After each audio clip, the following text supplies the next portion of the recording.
Come take a look. There will definitely be something that catches your eye.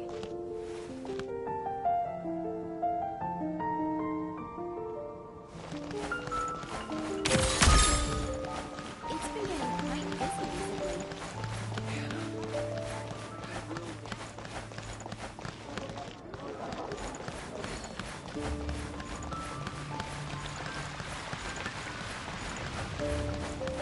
The incident in Nod Cry? Don't tell me something bad happened again.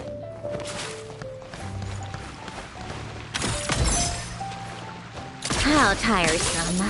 Pick up the pace.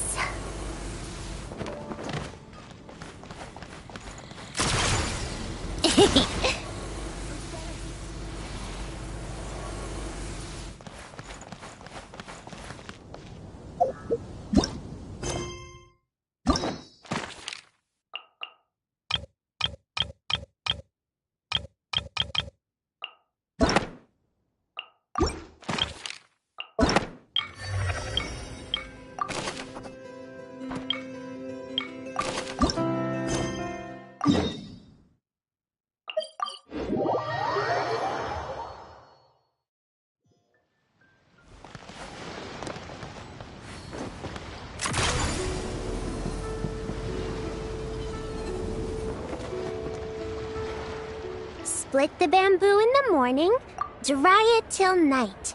Shape and bend it nice and tight. Cross the strands to form a pattern, coat in silk, and you have a lantern. That's how you remember how to make a show lantern. Did you get all that, Chi-Chi?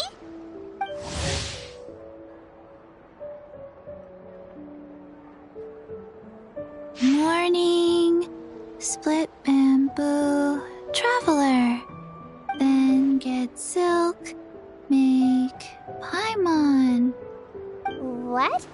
No, that doesn't even rhyme. Look, it's them. Hey, Yao Yao! Hey, Chi-Chi! Whoa, Traveler! Paimon, you're here! Happy Lantern Rite!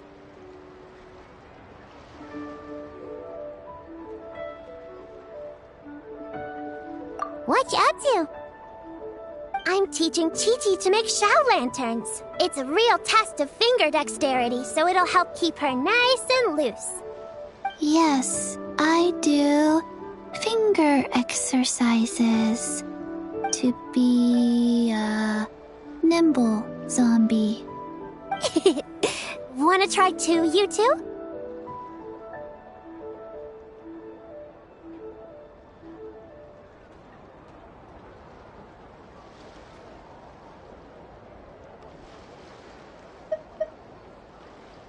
Oh, okay. Well, we need a whole bunch this year so it doesn't get too dark at night. Too dark? What does that mean? Dr. Baiju has patients who got hurt walking at night. The moon disappeared, so it was too dark to see. The moon disappeared? Like, behind the clouds? It was Jeonju, the moon devourer.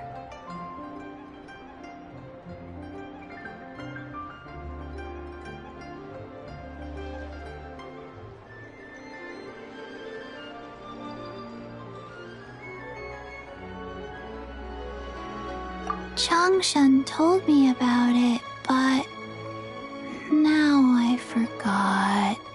It's an old myth from Chenyu Vale about a giant toad in the sky that eats the moon. What? The moon gets eaten? It's just a story. It's not like there's actually a giant toad in the sky. I asked Master about it, and she said myths are just insights into how the people of the past understood the world.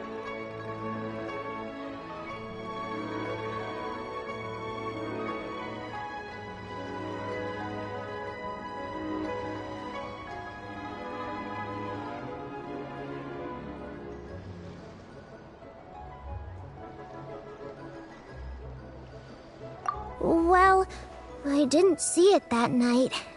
But I've checked several nights since, and it's been there same as ever. According to Chi-Chi, though, the Ministry of Civil Affairs sent someone to do some kind of serious investigation. So, I don't know. Maybe something did happen. The Ministry of Civil Affairs? This is starting to sound bad.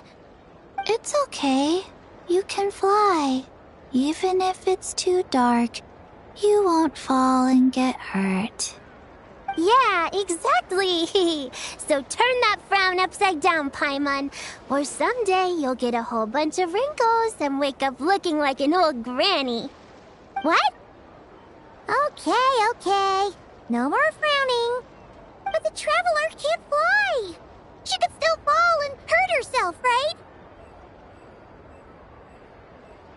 Don't worry. That's what the shout lanterns are for.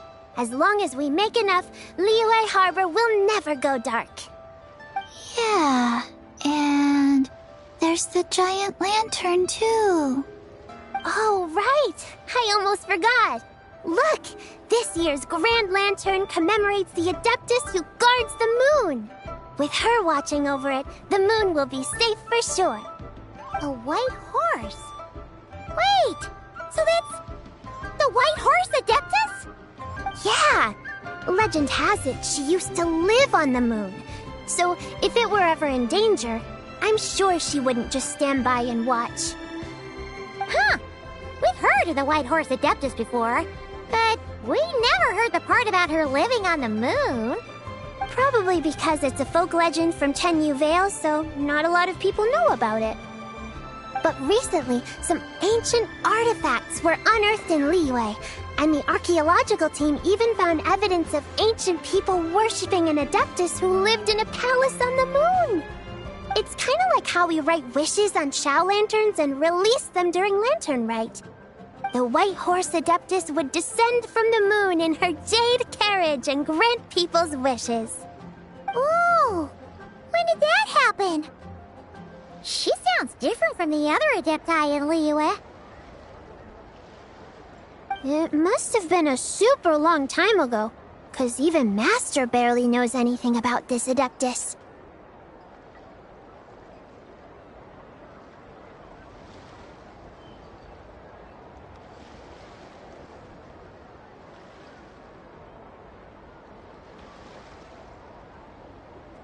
Nope. Kinda unbelievable, right? Yanfei said the White Horse Adeptus might even be a made-up legend, just like Janju the Moon Devourer. Yeah, a made-up horse and a made-up toad. You're mistaken, children. The White Horse Adeptus really does exist. Oh, Mr. Liu from the Baiju Guest House. But how do you know that for sure? Have you ever wondered how the guest house got its name, Yao Yao? Baiju... White Colt. So, it's named after the White Horse Adeptus? That's right. And that's because one of my ancestors was once blessed by the White Horse Adeptus. Wait, really? Tell us more! Tell us more! It was a long, long time ago, when this ancestor of mine was still a young girl. She was out gathering herbs and accidentally fell off a cliff, but the White Horse Adeptus rescued her. Oh, that's it? Paimon was expecting something a bit more... special? We've heard a whole bunch of stories like that before. Patience, young one. Let me finish. After the White Horse Adeptus saved my ancestor, she told her a story about the moon and the ancient kingdom of Langan. My ancestor was so captivated that she completely lost track of time. So much so, in fact, that when she returned to her village, she found nothing but a desolate ruin in its place. It was as if, without her knowledge, countless years had passed in the mortal world. Huh? The most extraordinary part of all is that it turned out to be a dream. When she woke up, she found herself at the bottom of the cliff, right where she had fallen. Other than her medicine basket, now filled to the brim with rare herbs, it was as if nothing had happened, until out of nowhere, A horse's whinny echoed through the air, and when she looked up, she saw a pristine white horse leaping over the cliff. A white horse leaping over the cliff? Wow, that sure is a crazy story. But now, it's starting to sound a bit too far-fetched. Another skeptic. You sound just like my son. But I know it's true. Ancestral records don't lie. Wait, so your son doesn't believe it happened? Don't get me started. Not believing is one thing, but he even wants to change the name of our guest house. It's a disgrace, I tell you, a disgrace.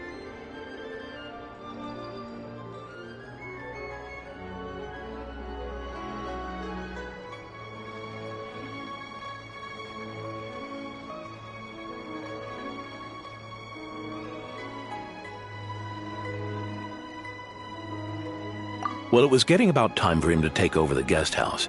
And what's the first thing he does? Starts going on about how the name doesn't attract enough customers and how we're losing business to Wangshu Inn. Can you believe that? As if Baiju Guest House and Wangshu Inn aren't miles apart from each other. Oh, what about something like the Geo Lord's Rest? Hi, Mom bets that would get people through the doors. Geo Lord's Rest. I like that one. This isn't about getting people through the doors. This is about disrespecting our ancestors. Oh, White Horse Adeptus, my wish is this. Let your divine power be known. Teach my foolish son the error of his ways. Paimon wants to learn more about this Adeptus. Hey, maybe we should ask Zhang Li. Good idea! Mr. Zhang Li is super knowledgeable.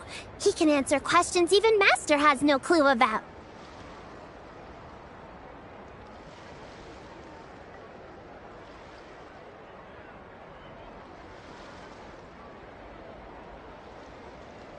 Yeah, we just saw him having tea at third round knockout. Alright, then that's our next stop. Chi-Chi and I are gonna keep making Shao lanterns. Careful on the road. Goodbye, Paimon. Goodbye, traveler.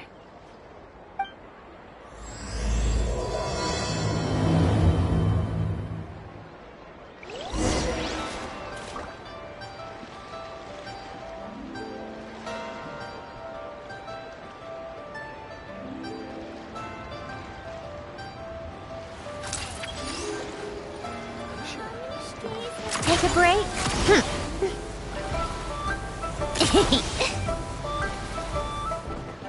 Come on, keep up. Pick up the pace. Pick up the pace. How tiresome.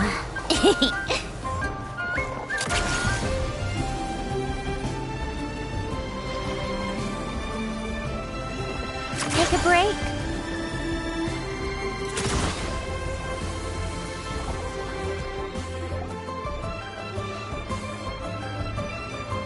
Oh?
Oh.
Curious. Impressive, right? What's with all the commotion over here? Oh, Traveler and Paimon! Perfect timing! I have something amazing to show you! What is it? Huh? What the? Heart of the Moon is blacked out! Was it really eaten by a giant toad? Huh. I didn't expect you to know the story of Jonju the Moon Devourer, Paimon. Don't underestimate Paimon. She learned a whole bunch of things in Sumeru. But Jonju the Moon Devourer is a Liyue legend. Well, knowledge knows no borders, so... there. You're right about that, Paimon. But this dark circle doesn't look anything like a toad to me. A toad's egg, maybe? But that's about it. Oh, wait, Traveler! You've been in Nodcry, right? The people there worship the moon goddess. So you should know what's going on here.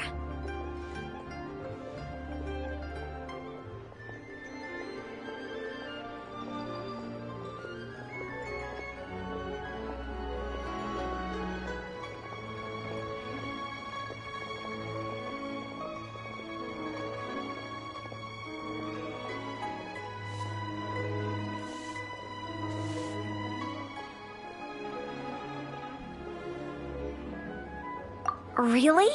Not even in a place where people worship the moon? Huh.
Master told me that the tale of Jianzhu, the Moon Devourer, was how ancient people explained a certain celestial phenomenon.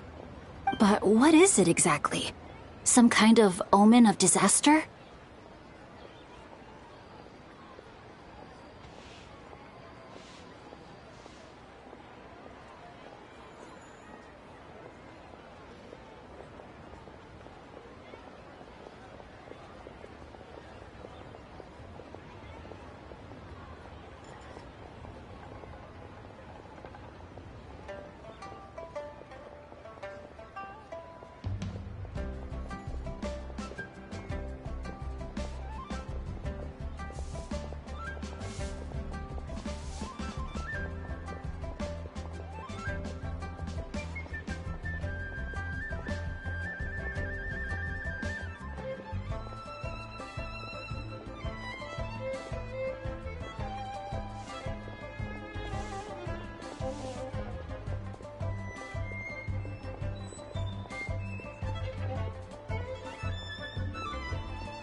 How so?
Oh, but in this picture, the moon is being covered from the center.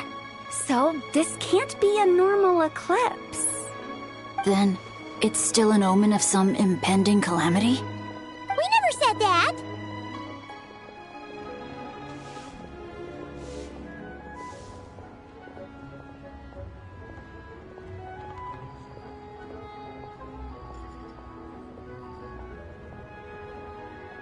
Ugh, some crazy customer left it at the restaurant. Just thinking about it gives me the chills. Attention, everyone! As the auspicious festival season approaches, I have an announcement to make. I, Lu Xiong, am on the verge of becoming one of the most renowned archaeologists in all of Liyue Harbor. No, scratch that, in all of Tibet. Even though I never trained at a prestigious academy, I've still managed to dig up tons of treasures. And I understand practically a whole dictionary's worth of big words, too. Like my pops always says, no pain, no gain. And I haven't had it easy, that's for sure. So, it's definitely my turn to make a name for myself. What's the deal with her? No idea. Maybe she ate a bad batch of perch stew? What? You don't believe me? I'm telling you, I dug up treasures from the ancient nation of Longan. I even got a picture of Jeonju devouring the moon. Long gone? Jeonju? What is she even talking about? Sounds like she's a few perches short of a stew, if you know what I mean. So what if blackback perch stew is my favorite? Stop talking about me like I'm not here. Whoa, what are you doing? You're just a stupid, ignorant man, and I'm gonna kill you. Young lady, you need to calm down. What? So you're looking down on me now too? How about I take you both out then? How does that sound? This is a place for dining. If you wish to take me out, you'll have to do it elsewhere. Don't act like you're better than me. Do you know who I am? I'm about to be the most famous archaeologist in all of Liyue. No, Tevat! Show me some respect. It's respect you want? Very well. For the sake of the other customers, we'll do this your way.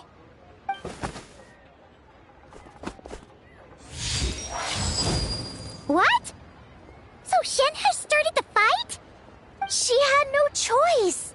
The woman pulled a shovel out of nowhere and started going crazy, flipping tables left and right. She even injured 2 other customers. Shenna did what she had to do to restrain her, then took her to the Ministry of Civil Affairs. Thank goodness Aunt Shenhe was there.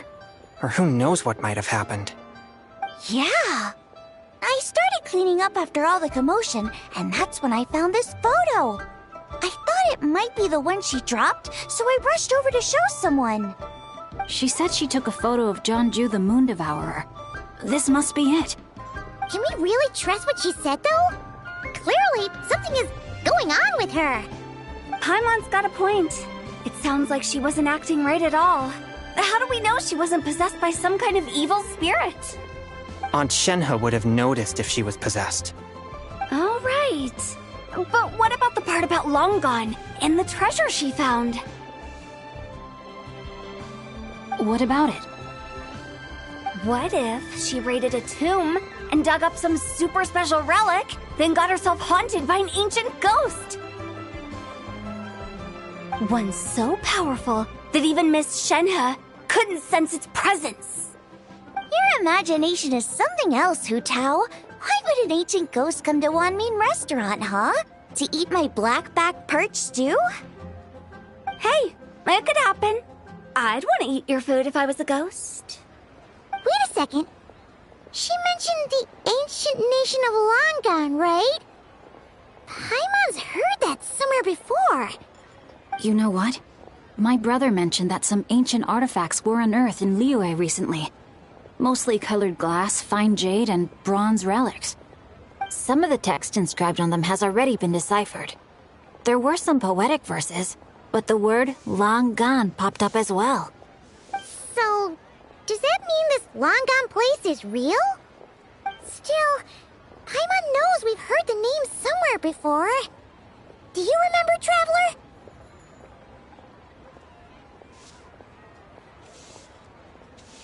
Right! His ancestor heard about it from the White Horse Adeptus. The White Horse Adeptus? Oh, so you must have been to see the giant lantern already. Yep. And it turns out that the White Horse Adeptus is super mysterious, too. Even Madame Ping hasn't met her. Wait, I thought she was the gold-eyed Celadon Mare of the 8 Adepts. That's just the interpretation you believe in, Hu Tao. There are other theories out there, too. The elders of Qingce Village believe that during the Archon War, a white horse leapt from a clear spring, transforming into an Adeptus who aided Rex Lapis in battle. In Chenyu Vale, some of the tribes take her to be the daughter of time and trace her deeds to an even earlier era. Yet in other ancient texts, including the relics I just mentioned, she appears as an emissary who listens to mortal wishes, bestowing the blessings of the heavens and moon upon the mortal realm, which is why we write our wishes on Shao lanterns. That's so complicated. So what's the verdict? Which version is the truth? I'm afraid there's no definitive answer to that. You two have been all over Tevat. Do you have an idea?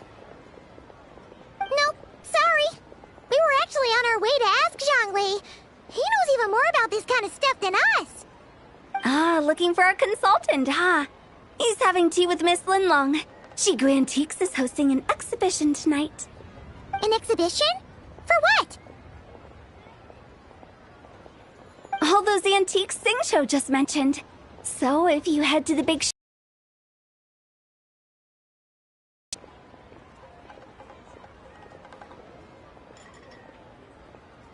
So, where to next? How about we go to the Ministry of Civil Affairs to ask about the White Horse Adeptus? We might be able to find out more about the recent moon situation, too. If you're heading to the Ministry of Civil Affairs, could you give them this picture for me? Since it belongs to that customer, she deserves to get it back at least. It might even help the Ministry with their investigation.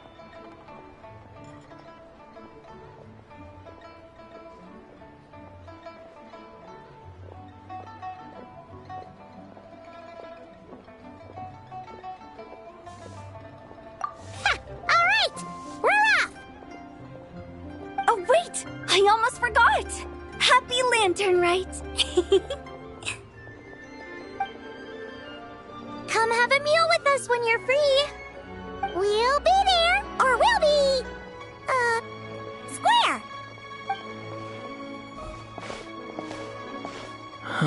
Thinking about it now, could it be possible that photograph was a fake? A fake?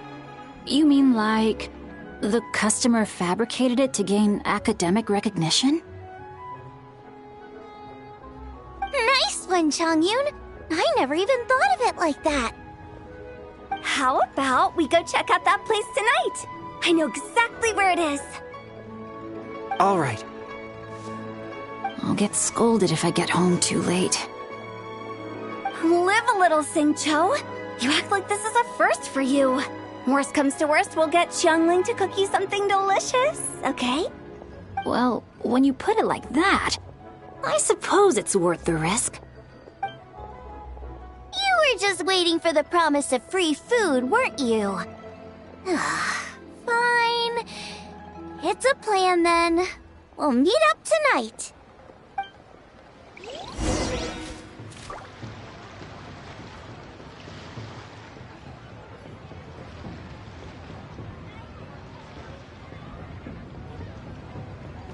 Come on, keep up.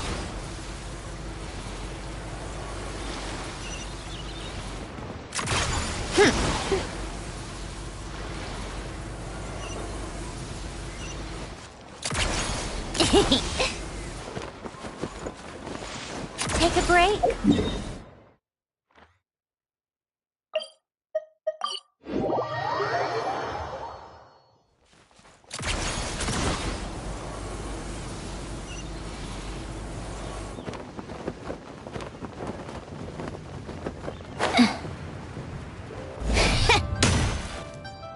And your grandfather is of the same opinion, Miss Lanyan?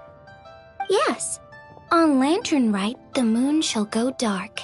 That's what the signs are indicating. Celestial observation isn't Grandpa's strong suit. But he discussed it with several other elders from our clan, and their conclusion was the same.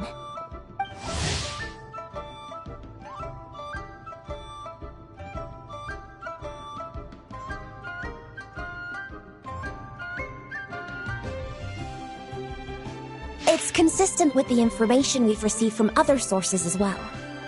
You mean the whole thing? About the legend of Jeonju the Moon Devourer? Happening in real life? Yes, that's one of them. So it's true. I thought it was just a rumor. It's true. But right now, the bigger issue is that all our sources indicate the phenomenon's gonna happen again. I'm not sure this bodes well. Let's remain optimistic for now. We're making progress interpreting the artifacts, and Ganyu is consulting with the Adepti as we speak. Besides, apart from the incident at Wanmin Restaurant, there haven't been any other moon-related disturbances. Ningguang, Keqing, and Lanyan! You're all here! Oh, Traveler! And Paimon! It's been a while.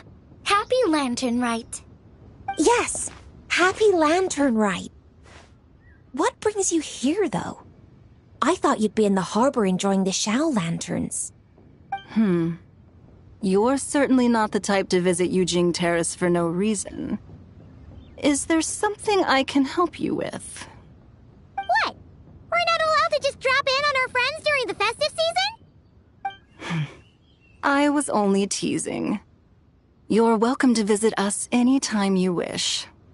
Happy Lantern Rite.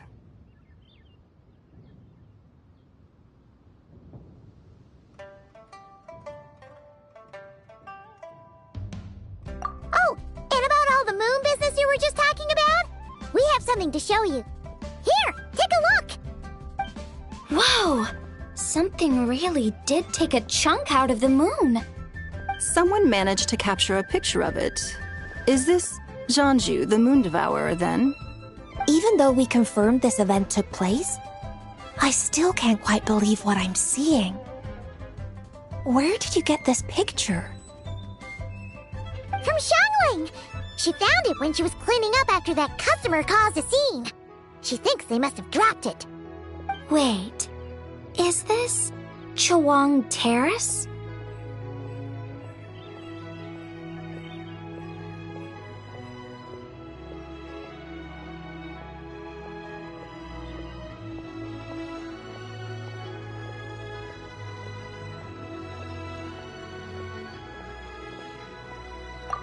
No, it's just where I'm from.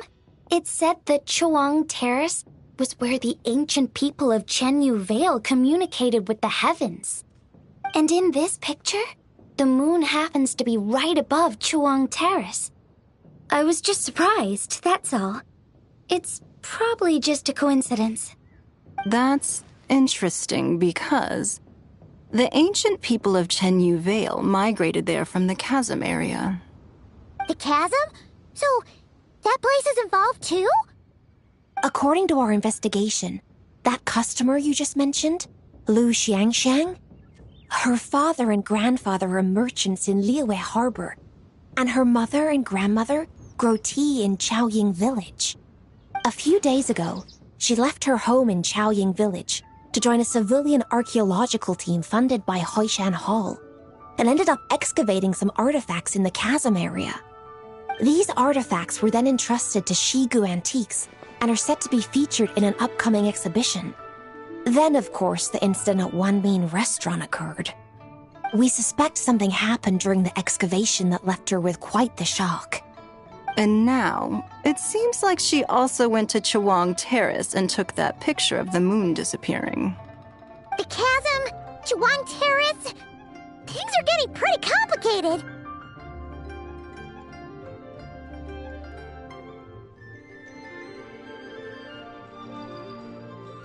She's not in a good mental state, so we took her to Boo Boo Pharmacy to get some help. Why don't you come with me to check up on her? At this point, you seem invested in this case too.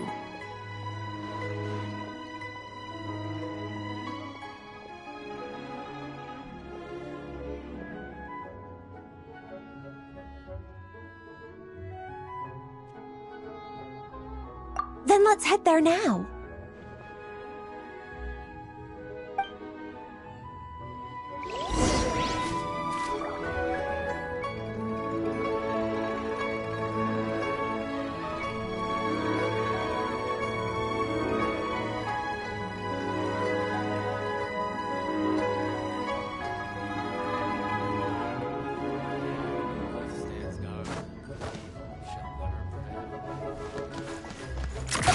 Keep up.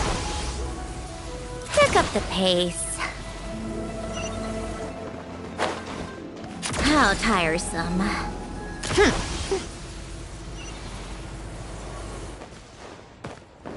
Take a break.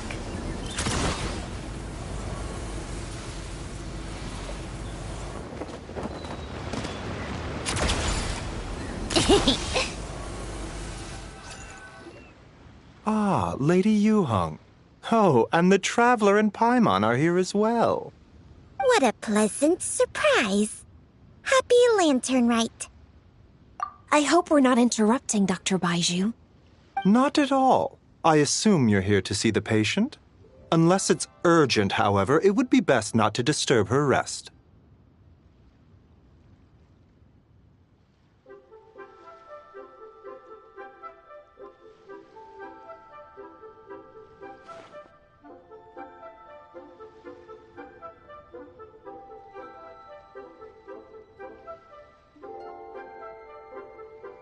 It's quite unstable. She's even more agitated than when she first arrived. And she refused to cooperate when we tried to check her over. I had no choice but to prescribe a calming draught and to have her rest for 2 days. So she's getting worse? That isn't the news I was hoping for. It's just a precaution. Based on an earlier conversation with her, it seemed more like a fixation than anything else. She hasn't lost her mind. That's right. When we asked about it, she kept insisting she was going to be famous far and wide. Well, it might not be far and wide, but she certainly made a name for herself around Yujing Terrace. Even some of the Qixing know who she is.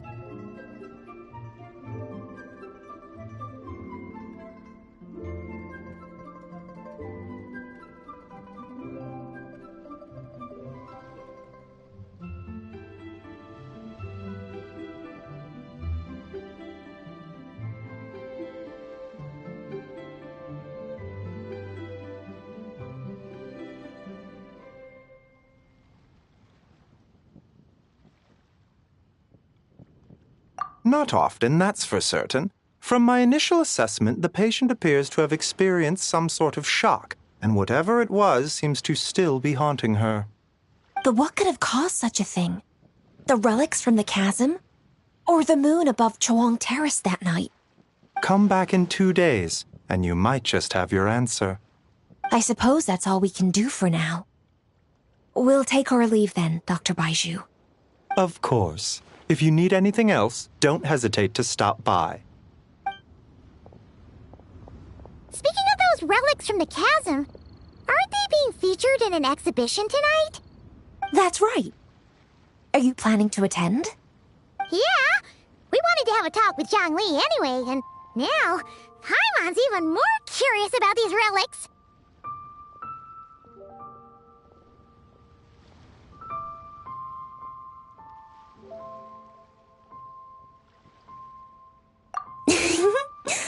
I would, except every item in the exhibition had to be registered with the Ministry of Civil Affairs. So I'm afraid it's been spoiled for me. I reviewed them all myself. There are some rather peculiar artifacts, that's for certain. We're still working on decoding the ancient text that appears on them. Yeah, the word jade appears a whole bunch, doesn't it? Huh? How did you know? Xingqiu told us. He said there were some ancient poems on them, too. He's quite well informed, isn't he? Well, he's right. We believe they're direct references to the ancient nation of long gone. As for the other text, instead of regular poetry, it seems to be more like ceremonial language used to worship the moon and the gods. The moon and the gods? Well, looks like it's almost time for the exhibition. You two should head over. There's an usher at the harbor who will lead you to the venue.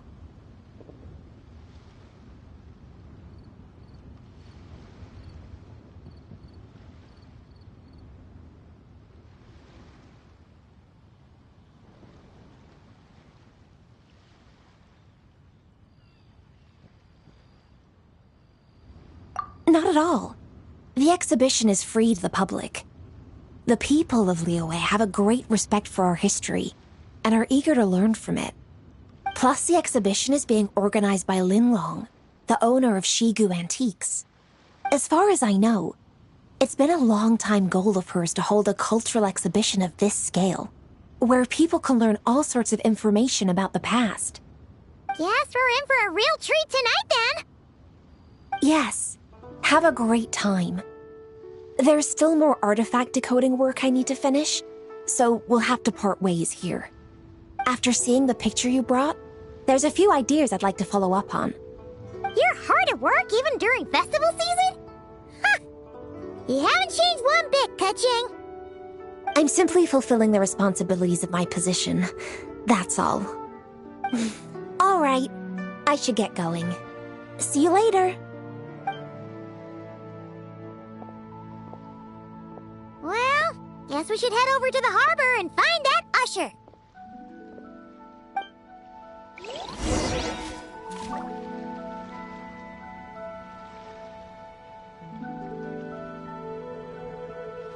How tiresome. Pick up the pace.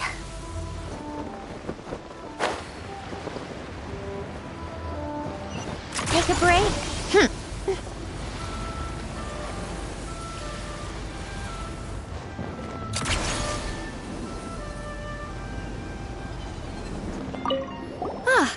Here for the exhibition? After you.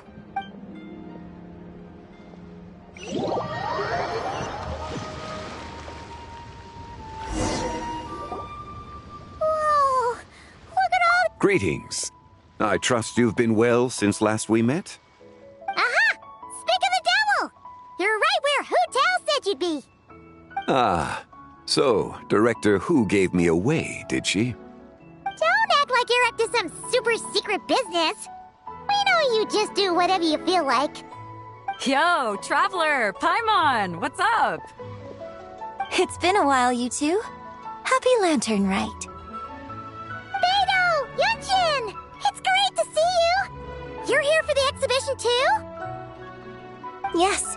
When I heard these artifacts were from ancient times, I just knew I had to come learn more about them. I mean, what a discovery, right? Yeah, Ningguang pretty much said the same thing. She thought coming here might help culture me up or something. But as you know, I'm more of a fists and punches type of person.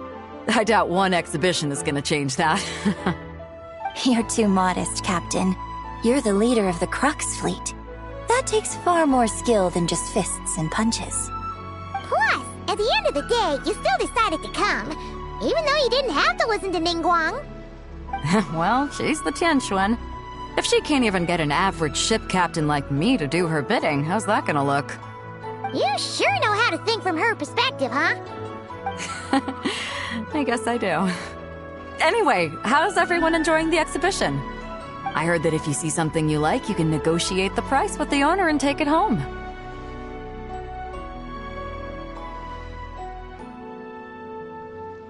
Wait, so we can buy this stuff? Indeed. Although Shigu Antiques is hosting this exhibition, many of the items come from private collectors. As long as both parties reach an agreement, you can make an offer of mora or an equivalent trade. Well, shall we continue our conversation as we look around? Let's go!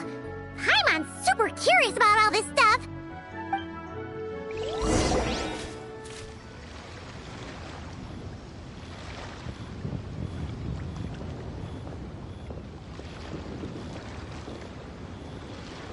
Called back to the Zeppeljärni Palace again? Ugh, seriously. What's the point in all these endless meetings?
Toad on it!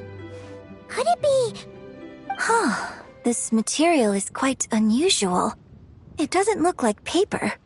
More like silk, or some other kind of fabric. Yeah, I was thinking the same thing.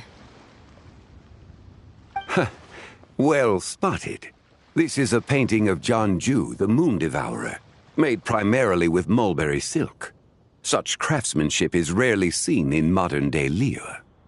Ha! Jianju the Moon Devourer! Paimon knew it! That toad made it super obvious. What's that? A new dish at Wanmin restaurant? No! It's a kind of lunar eclipse. You heard about how the moon disappeared recently, right? Oh, yeah. You're saying a toad did that? It's what the legend says. So, nothing to do with food then. Noted. And the figure next to the toad. Is that the white horse Adeptus? From the stories I've heard, her palace lies on the moon. That would seem to be a logical assumption.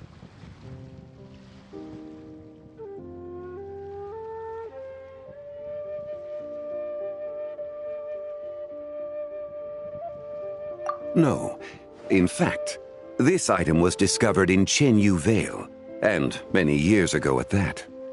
Oh, so it's from Chenyu Vale? Actually, that's not quite right. You see, this painting is primarily comprised of mineral-based pigments, such as cinnabar and azurite, which are usually found within stratified rock. This suggests its place of origin may very well have been the chasm. You could have just started with that. You're as knowledgeable as ever, Mr. Zhongli. I had only ever heard the legend of Jianju the Moon Devourer, but now seeing it depicted in this painting, I wonder. If I purchased it, perhaps it could serve as inspiration for a new opera. Though I'm not quite sure who the painting belongs to right now. A splendid idea, Miss Yoon. Perhaps in lieu of Mora, you could offer the lyrics to said opera as recompense. The lyrics? But to whom? Why, to me, of course. I am the owner of this painting, after all. Wait, so you're one of the private collectors of the exhibition? No wonder you knew so much about the painting. But lyrics in exchange for a precious antique? My work could never possibly be of equal value. I don't know about that. I'm not much of a scholar, but even I know your operas are in a league of their own. An astute observation, Captain Beto. In my possession, this painting is nothing but a lifeless artifact. In your hands, however, it could be transformed into a new piece of art entirely. Quite the worthy exchange, no? But I'm not sure when I'll be able to finish writing it. It certainly won't be ready this year. Allow me to be equally forthright, Miss Yoon. This silk painting is merely a copy I made of the original work. There is no need for such concern over its value. Huh? So it's a fake? I had no idea you were such a skilled artist, Mr. Zhongli. I pride myself on having some knowledge of antiques, but I didn't notice anything that would point to it being a replica. You never cease to amaze me, Mr. Zhongli. You flatter me. All that said, Miss Yoon, you must accept. Truly, I insist. Huh. He's gone from handing out fake Mora to fake paintings now, huh?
Your kindness is impossible to refuse, Mr. Zhongli. Rest assured, I'll be sure to return the favor. I shall look forward to it. Man, that was quite the find. I should buy something too, if only so I can show it off to Ningguang. Let's keep going and see what we can find.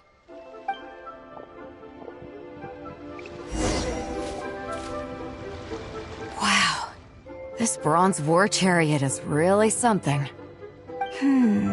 It must have quite the story behind it. I've never seen anything like it before. Do you know what this is, Zhongli? Ah. I heard from Miss Linlong that a carriage made of Celadon jade was unearthed in the chasm. A copper canopy, a body adorned with flowing clouds and geometric patterns. Yes, this must be the one. A precious piece indeed. This thing's gotta be thousands of years old, right? Crazy to think people back then were capable of such intricate metalwork. Too often, we view the past and future through the lens of the present. Objects that fascinated us as children seem crude later in life.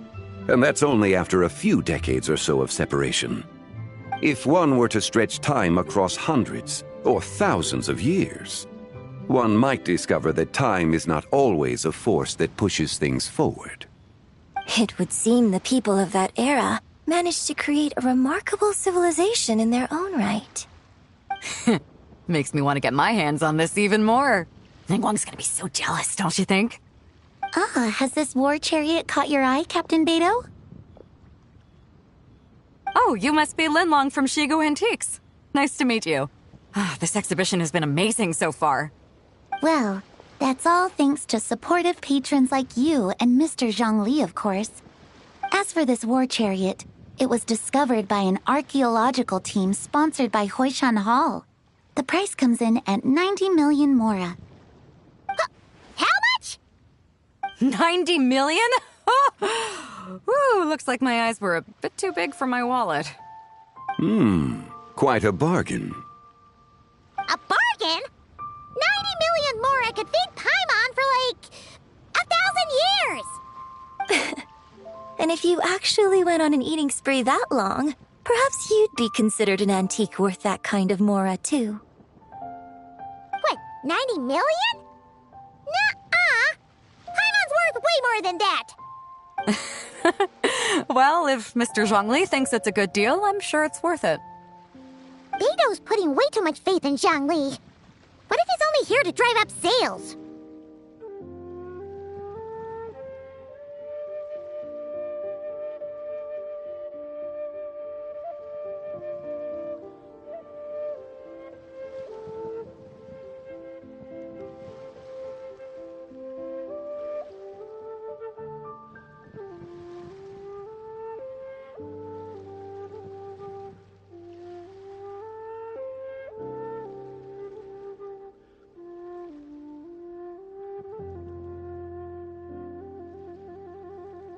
I'll take the chariot, Miss Linlong. Someone will come by with the payment. Quite the discerning eye you have, Captain. After the exhibition ends, I'll have someone deliver it to the Alcor. Actually, could you send it straight to Yujing Terrace? I'd like for the Tianquan to see the proof of my discerning eye for herself. Understood. Great. Yunjin and I both found something. What about you three? Want to keep perusing? And don't worry about the mora. It's all on me. Nobody's going home empty-handed tonight. I appreciate your kindness, Captain, but I'm afraid I have some private matters to discuss with Miss Linlong. In that case, don't let us keep you, Mr. Zhongli. Right this way. Traveler, Paimon, perhaps you would like to accompany me. What? So you can show us another bargain antique that's so far out of our price range it's not even funny? Other people are always demanding Mr. Zhongli's time, but it's quite rare for him to extend an invitation himself. I wouldn't pass up this opportunity if I were you, Paimon. Yeah, just don't forget to come aboard the Alcor for a drink later.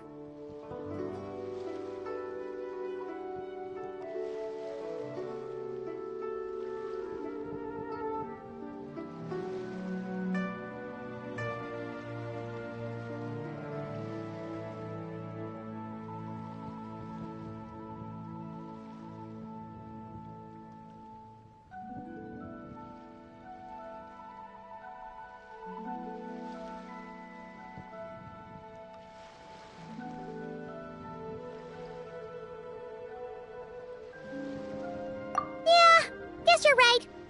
Taking a quick look isn't gonna cost us anything. Let's go!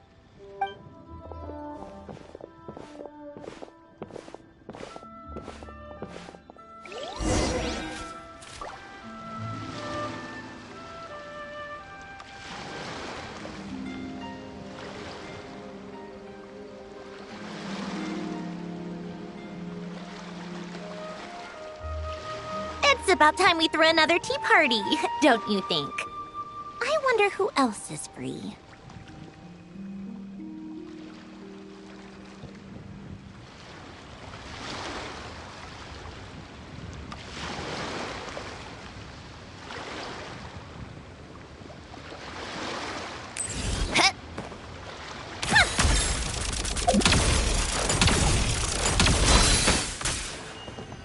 Come on, keep up.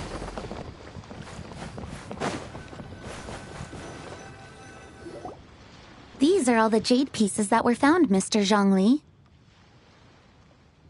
Wow! So many styles!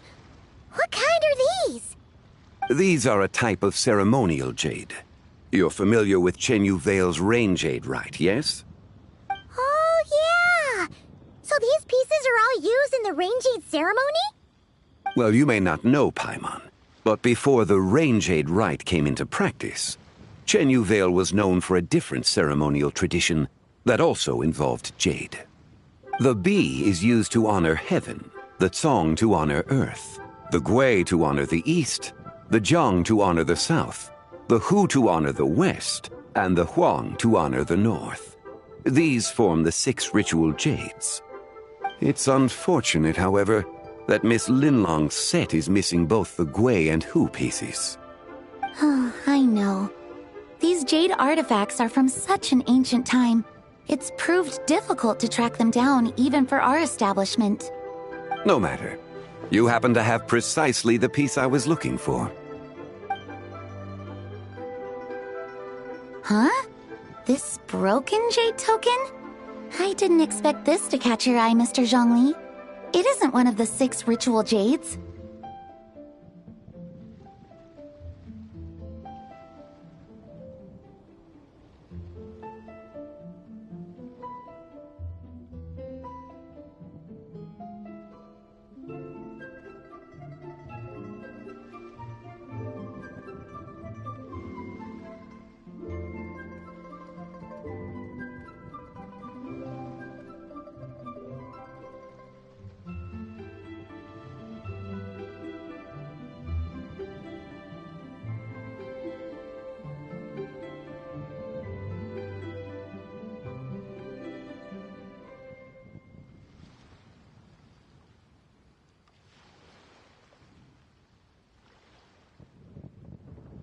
An affect belonging to an old acquaintance of mine.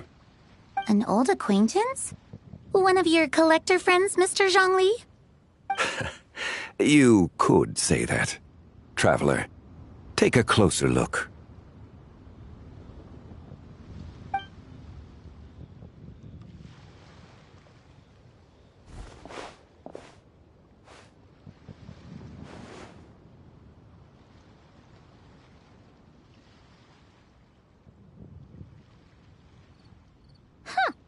It doesn't look all that special to Paimon. Just seems like a broken artifact.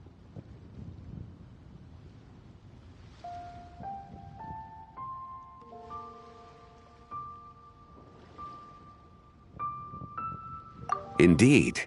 It's been thousands of years since the moon has appeared in such a form. So, in the past, the moon wasn't always full. Then, could this missing chunk be from when Jianzhu devoured part of the moon? It's worth looking into. Your insight is invaluable, Mr. Zhongli. I had no idea how special this piece was. Since it has caught your interest, allow Shigu Antiques to cover the cost. Oh, that is far too generous, Miss Linlang. Not at all. I've always wanted to give people a chance to appreciate these snapshots of history. So holding an exhibition like this has been a lifetime wish of mine. And it never would have been possible without your help, Mr. Zhongli.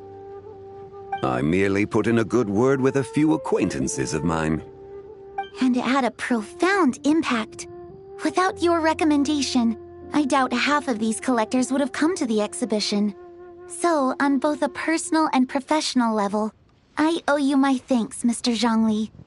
Wow! Zhongli actually did something useful for once.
Three, 5, 7.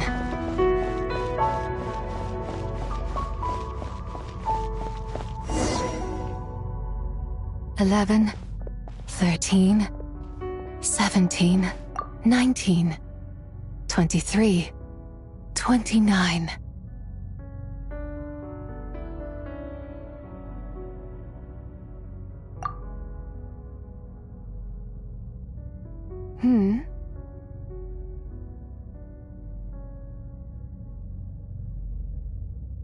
You also enjoy counting in such a fashion, lost child? The same loneliness as them. It seems to exist in your heart as well.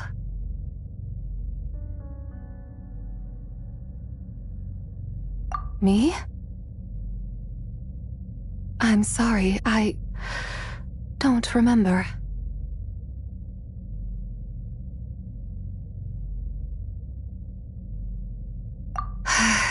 The shadow of the moon? Or a dream of time? I'm sorry, no one has asked me such things before. I've been here for so long. There is much I have forgotten.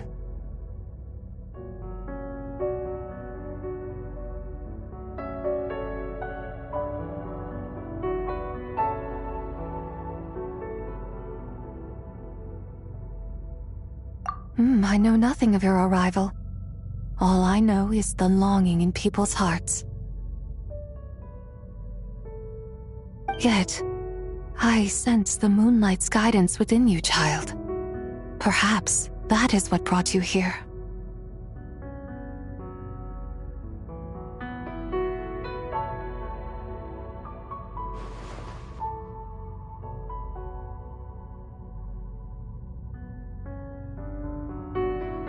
You seem confused.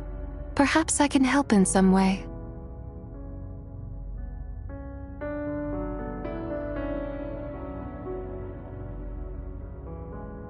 The path home is... that direction. I believe someone told me that before. But I was never able to reach the end.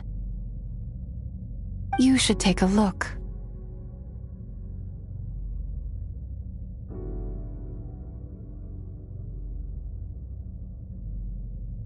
No need.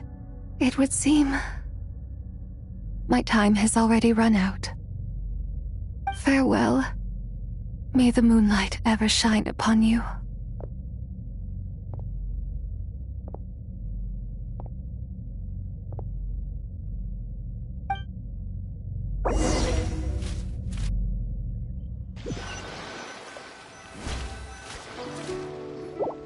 Wow!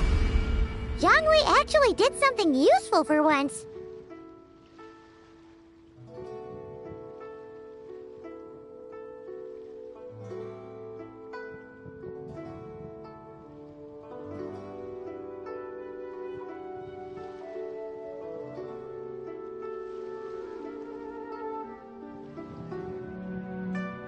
Your complexion looks rather ashen, Traveler. Are you feeling all right? Yeah, what's wrong? Does your stomach hurt?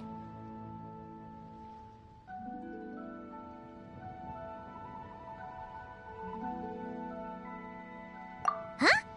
What are you talking about? You were right here the whole time. Ah, I see.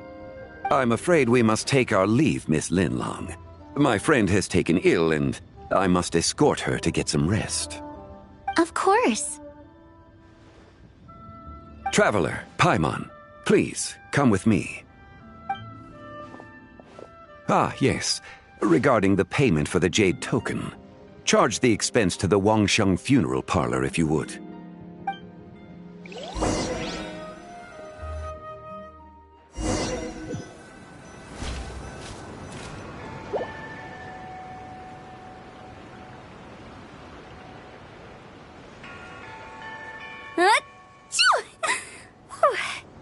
Guess someone's thinking of me. But this late at night? Must be that consultant of yours.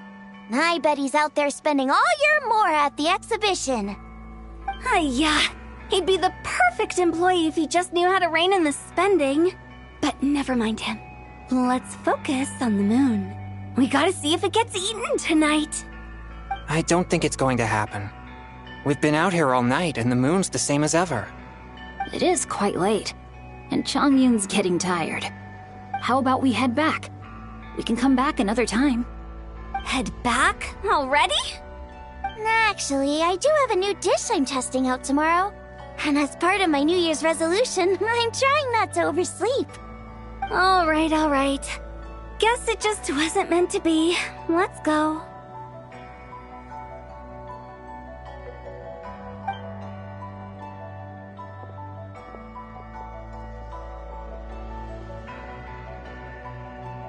When the sun's out, bathe in sunlight.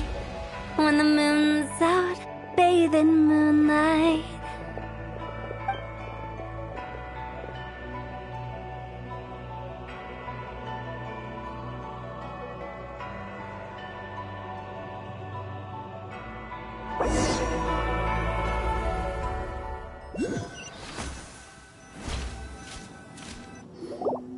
Wait, weren't we going to rest? Why did you bring us here? Because I imagine the Traveler would like to know what just happened to her. Oh, right. Ugh, Paimon's confused, though. She could have sworn you were there the whole time. Oh, how is that possible? It sounds like her spirit formed an inexplicable connection with the being in that space.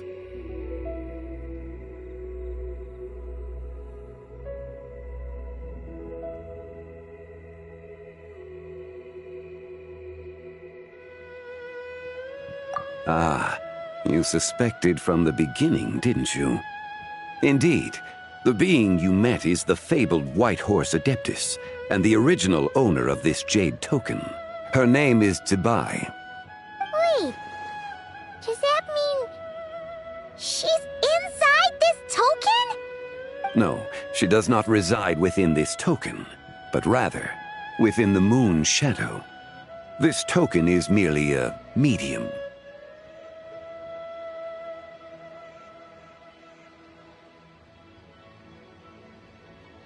Word has it you accomplished quite the feat in Nodcry. You and your friend brought the Frost Moon back to Tevat. Tell me, did you ever wonder about the other moon? The one that hung in its place for thousands of years? We never really thought about it, but it must have been a fake, right? A fake moon! Indeed, it was false. Its true nature, nothing but a projection of the moon. It also happens to be the prison that confines Zibai to this day. Wait, the White Horse Adeptus is trapped inside that projection? Then we need to rescue her! But the moon in the sky right now is the real one, right? Where did the fake moon go? And why can't Paimon see it? With the return of the true moon, the shadow naturally lost its place in the heavens. Now, it is disintegrating bit by bit. It's a process that comes and goes. When it occurs, it looks like the moon is being obscured by a black shadow. But when it stops, the shadow disappears and becomes invisible to the eye. So, you're saying there's an invisible fake moon blocking the real moon right now?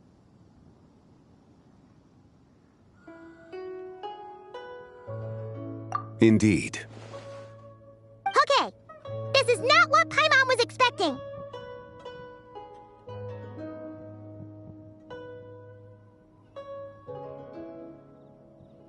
My hypothesis is that people's wishes could be what trigger the periods of disintegration. After all, when you experienced that episode just now, it was precisely when Miss Linlong spoke of her own wish. Wait, is that because the White Horse Adeptus answers people's wishes? The legend must be true then. So, that means the more wishes we make, the faster the fake moon will disintegrate, right?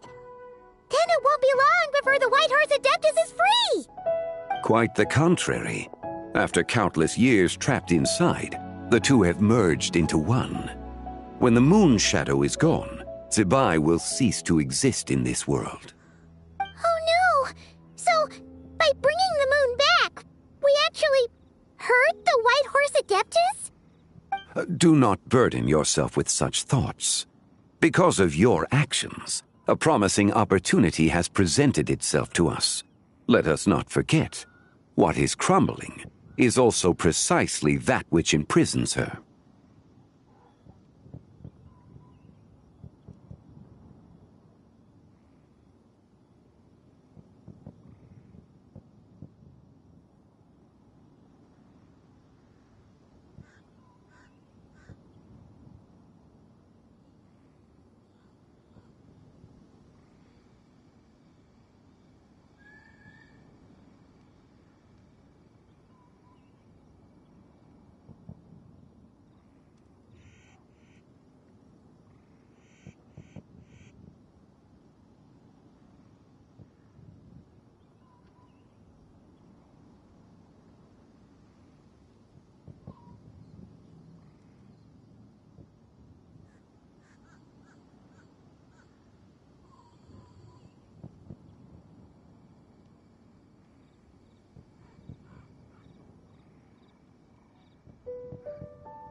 Yes, and that is why I invited you here tonight. Your connection to that broken jade token confirms that you can do what I envision. However, while I had hoped to receive your assistance, this matter could have significant ramifications. I must admit a certain reluctance to implicate you in more of Tevat's secrets.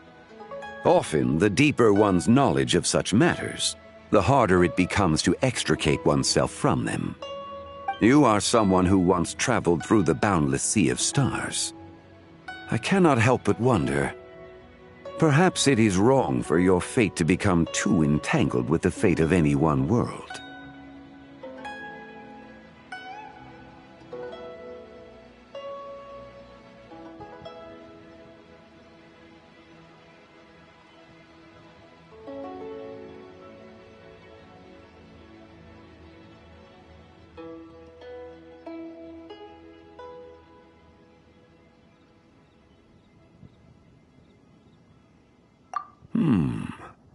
Such is your conviction, then. Since journeying beyond Lille, you have had ample time to reflect on these matters, it would seem.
Very well. The first secret I must reveal is that Zibai has long since passed away. The being within the Shadow Moon is merely one of the 3 deadly selves she severed before her death. Wait, the White Horse Adeptus is dead? Weren't you supposed to tell us how to fix this? Now it just seems even more impossible! Please, remain calm, Paimon, and allow me to explain. The 3 deadly selves is a practice used by those engaged in spiritual cultivation. The intent is to sever the 3 vice-laden mortal selves to reveal one's true, pure self beneath. However, Zibai's 3 selves are more complicated in nature. Because in the moment before her death, someone preserved the shattered essence of her soul and placed the fragments within her 3 deadly selves. If we retrieve the 3 fragments of her soul, there is a chance we can restore her presence in the mortal realm. So that means we can bring her back to life? Yes, provided we retrieve the fragments of her soul's essence from the 3 deadly selves.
Indeed, the being you encountered was Zibai's first deadly self, Ziju.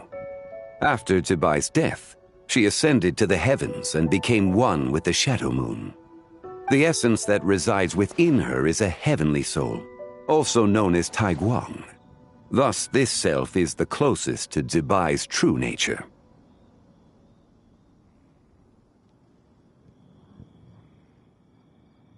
That said, because she is trapped within the Shadow Moon, we have no choice but to seek out the other 2 soul essences first. Then we can unite them as one.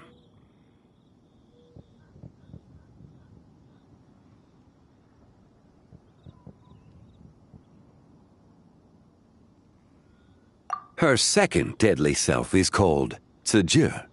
After Zibai's death, she fell into a slumber deep beneath the earth in what is now known as the Chasm. The essence within her is the Earth Soul, also known as Shuangling. She is the self that inherited most of Zibai's memories and wisdom. The chasm? So, do we have to go there to find her? That won't be necessary. I sensed her presence on the jade carriage from earlier, the one at the exhibition. It's possible the return of the Frost Moon awakened her, and she emerged from the chasm alongside that batch of ancient artifacts. Wait! That must be why you agreed to help with the exhibition! To investigate the artifacts! Indeed. So in truth, Miss Linlong was the one who helped me.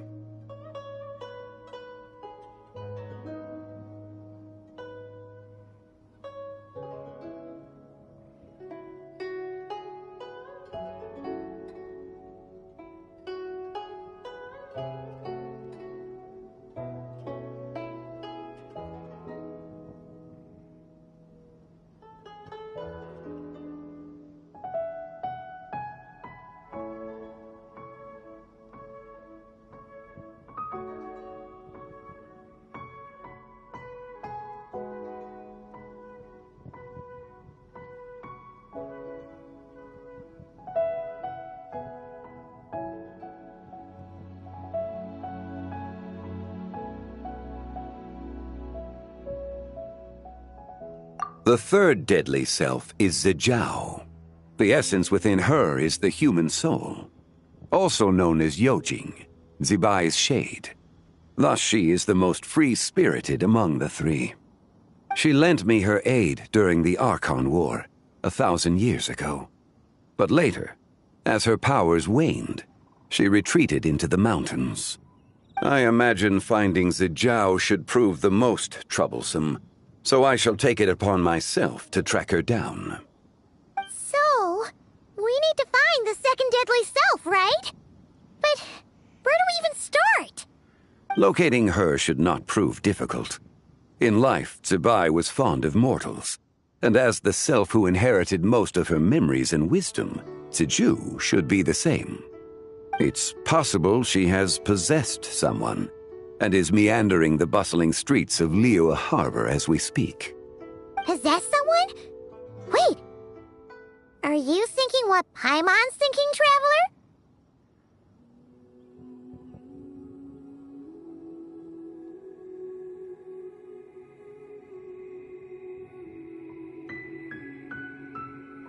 What if she raided a tomb and dug up some super special relic, then got herself haunted by an ancient ghost? Exactly! Lu Xiangxiang! It seems you have a lead in mind already. She'd still be at Boo Boo Pharmacy. She was super agitated when she first got there, so Baishu gave her some calming medicine and told us to come back in 2 days. Do you think it could be her, Zhengli? It's quite possible. The deadly selves are impure beings that can easily influence mortal minds.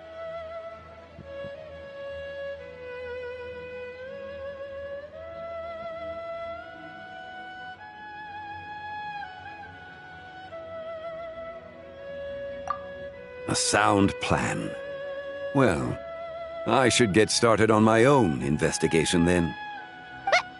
You're leaving already? I must. Zijao went into hiding after the Archon War. If I am to have any success tracking her down, and there's no guarantee, I should start sooner rather than later. But there's still so much you haven't told us! Like, who the White Horse Adeptus actually is, and how she died in the first place! Not to mention who it was that preserved the fragments of her soul. Should our endeavor prove successful, then naturally those answers will follow. If not, speaking of them would be rather meaningless. Aw.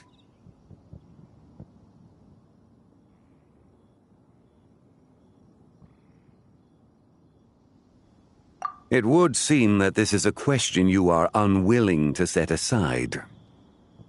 Very well. I shall tell you. It was the Avatar of Time.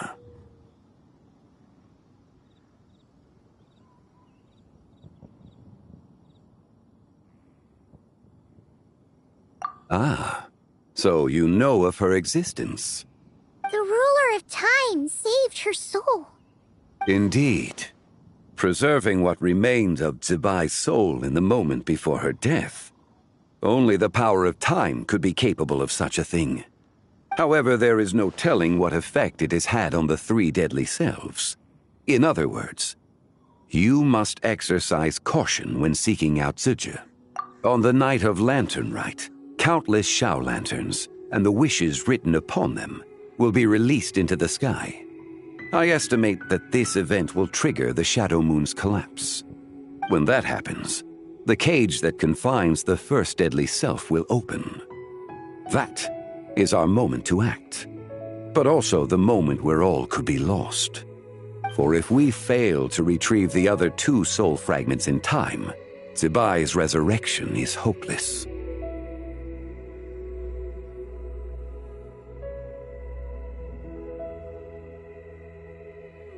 As I mentioned before, the answers to your remaining questions should come in time, providing our efforts bear fruit.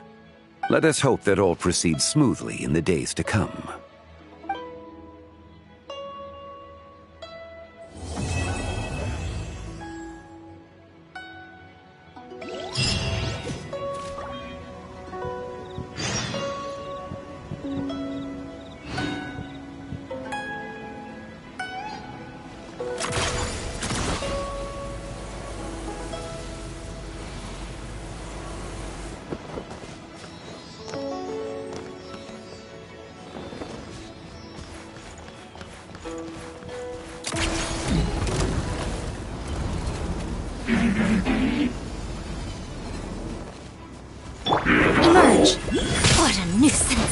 Right here.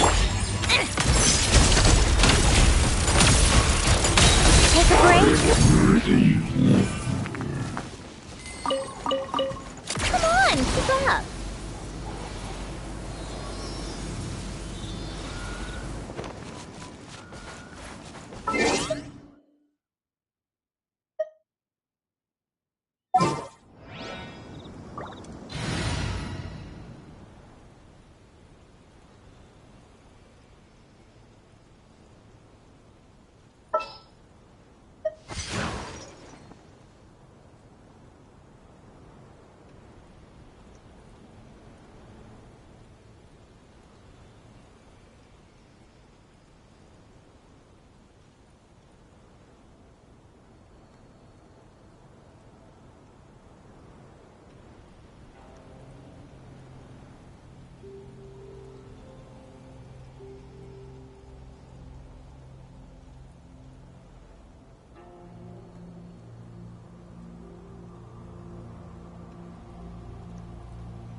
The Spina's on the case!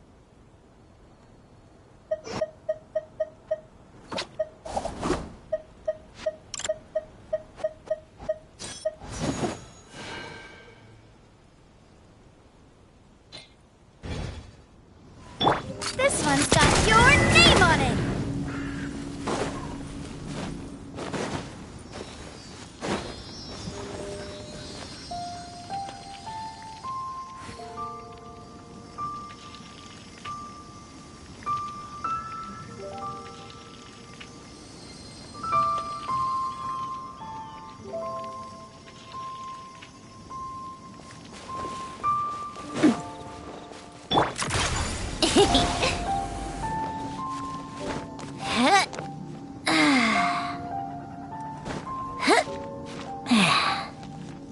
How tiresome.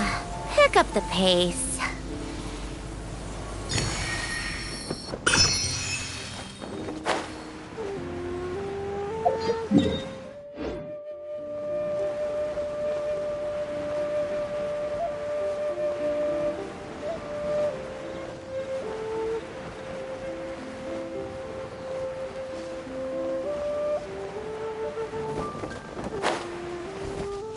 Take a break. Come on, keep up.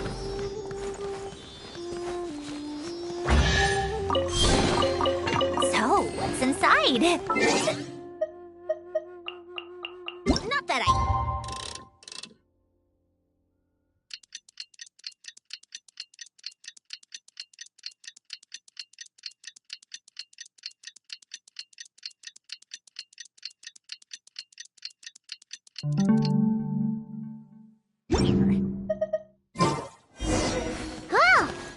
head to Boo Boo Pharmacy today? Fingers crossed we learned something useful.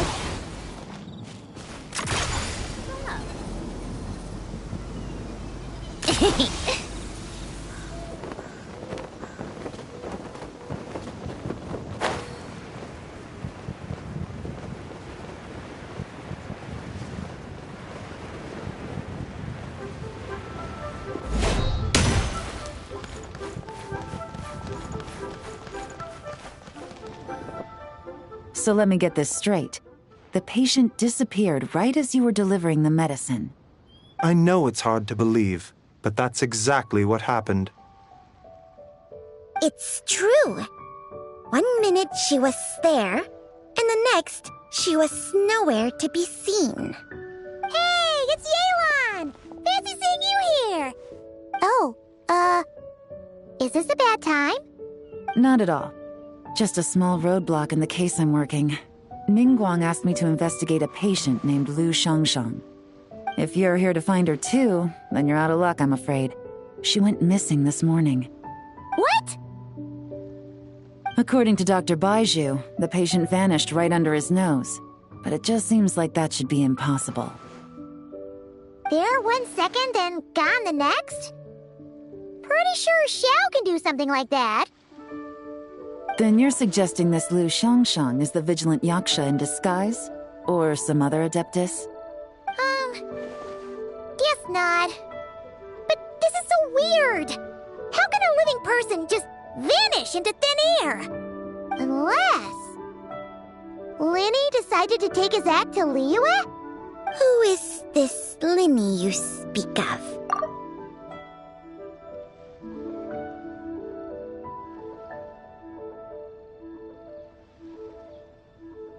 He's... Oh, never mind. Paimon's just grasping at straws.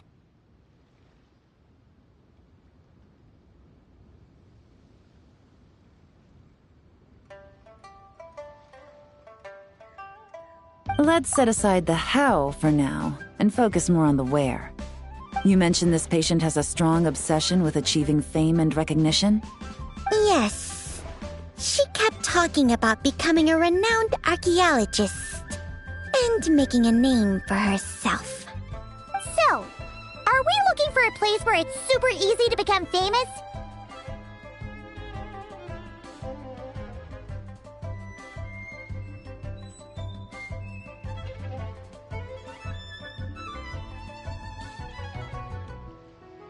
I think we should check out the Xiao Lantern crafting stalls.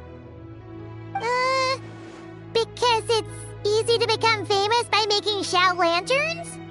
Not exactly. When the people of Liyue need a solution to a problem, their first thought would be to pray to the gods and the Adepti. If her wish is to become famous, she might write it on a Xiao lantern in the hopes that the fabled White Horse Adeptus might make it come true.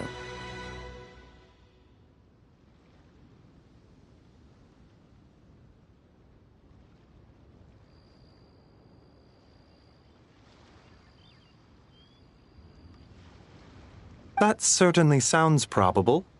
Turns out, the White Horse Adeptus might be a lot closer to home than she thinks.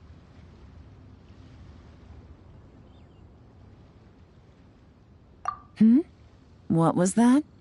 Nothing! Let's go check out those stalls!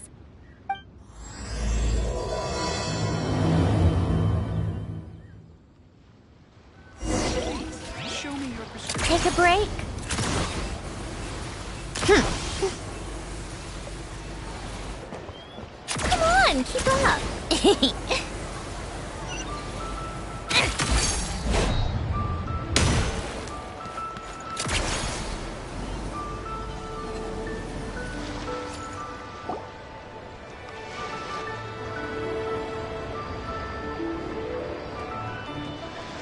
Alright, we're here! Still no sign of Lu Shangshang, though. As long as you're patient enough, Paimon, you'll find that hunting down people is no different from hunting boars. We need to blend into the environment, or we risk alerting the target. So as far as everyone here is concerned, we're just ordinary tourists. Oh, okay. If we need to blend in, Then let's make some shell lanterns and write our wishes down, like everyone else. What's your New Year's wish, Yelan? I haven't given it much thought.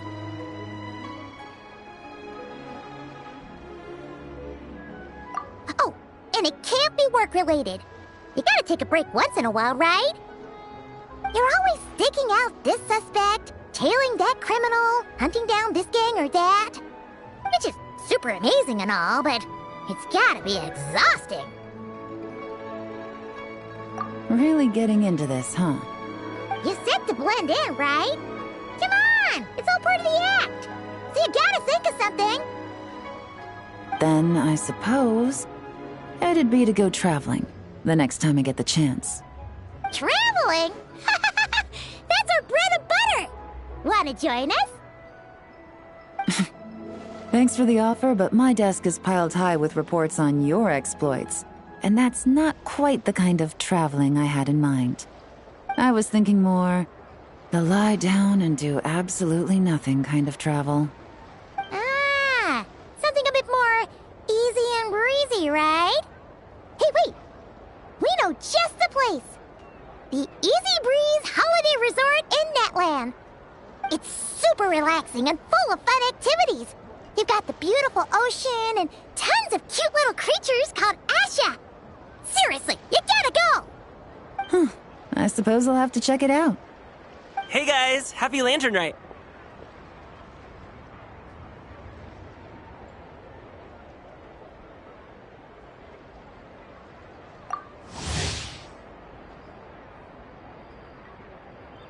What a coincidence!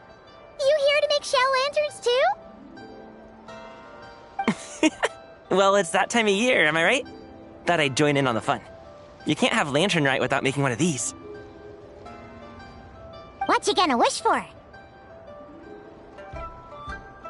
Aw, man, it's kind of embarrassing, but... whatever. The truth is, the mighty mythical beasts are seriously struggling with recruitment. So, I'm hoping to find a few apprentices and teach them the art of wushu dancing. Awesome! Shurfugami, here we come! Whoa there, Paimon! One step at a time. I actually need to find people first.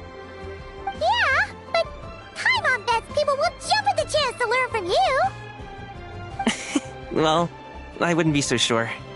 Wushu dancing is super physical and takes a lot of hard work to master, so it's not easy to find people. At this point, if the Adepti can't help me, no one can. I'll do it! Huh? You just said you wanted an apprentice, right? Well, I'm offering. What do you think? Whoa, the White Horse Adeptus works faster than I thought. Traveler, it's her. Lu Shangshang. Our target! Hey! Didn't you hear me? I said I wanted to be your apprentice! No need to shout. I heard you the first time. What's your name? Step back a bit, Gaming. This person could be dangerous. What? Hey! What are you trying to do? Do you know who I am? Get back! Lu Shangshang, we have no intention of harming you. We just need to ask you a few questions. Get back, I said! Try to remain calm. If you come any closer, I'll...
Little wisp of a being.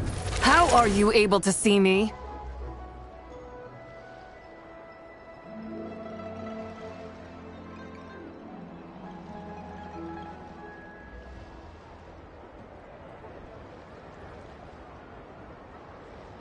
So what if I am? Leave at once!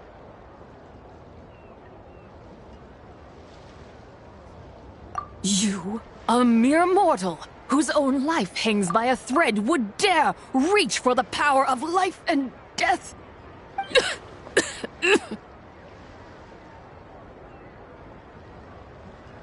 Unless you wish to be condemned to eternal damnation, you would do well to abandon this foolish endeavor. I shall speak on this no further. Don't come any closer. How did I get here? Who are you people? Playing dumb, are we? Save it. We know you attacked those people at Wanmin Restaurant. What? No, I would never. You must be mistaking me for someone else. You don't remember? Of course not. How could I do such a thing? What about the photo you took near Chuang Terrace? What photo? What's going on? It's like she lost her memory or something. Well, this complicates things. I'll take her back for questioning and let you know what I find. Take her away. But I didn't do anything! I swear! That's weird. She seems so normal now, but she doesn't remember anything. This is just great. An apprentice falls right into my lap and now she's gone! Don't worry, Gaming. This is a special case. I'm sure you'll find one soon. Unless you're gonna pony up and offer a real solution, Paimon, I don't want to hear it. Gaming? What's up with... I'm done here! I'm gonna go find an apprentice, and I won't take no for an answer! Gaming, wait! Is it just Paimon, or was Gaming acting super weird just now?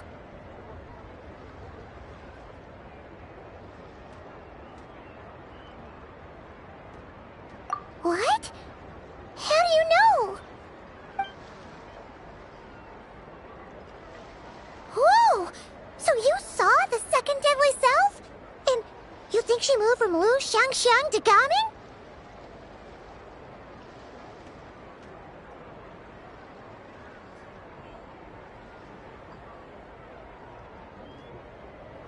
Uh-oh. Then we better find him before something bad happens! Let's go!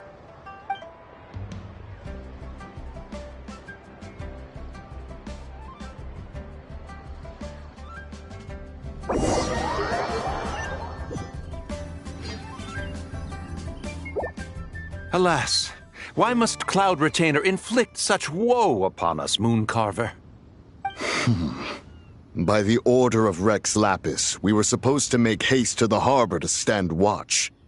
Yet we arrived late, for you, in your inscrutable wisdom, chose that very moment to tend the mint. It is no wonder Cloud Retainer banished us to the wilderness in anger. A pity only that I, blameless as I am, was made to share in the punishment. Blameless indeed. You speak as if it was not you who decided to plant all that mint in the first place. Yet now, in its wretched state, overrun by blight and vermin, you would turn away? Utterly heartless, I say. Were I truly that heartless, would I have rescued those seedlings from this desolate wasteland, granting them haven in your hallowed garden? Alas, if blame must be laid, let it fall upon Cloud Retainer for failing to recognize the virtue of our plight. Ah, at last a sentiment with which I can agree. If ever Cloud Retainer is away, we should steal into her abode and plant a veritable field of mint. A tempting little ruse, is it not?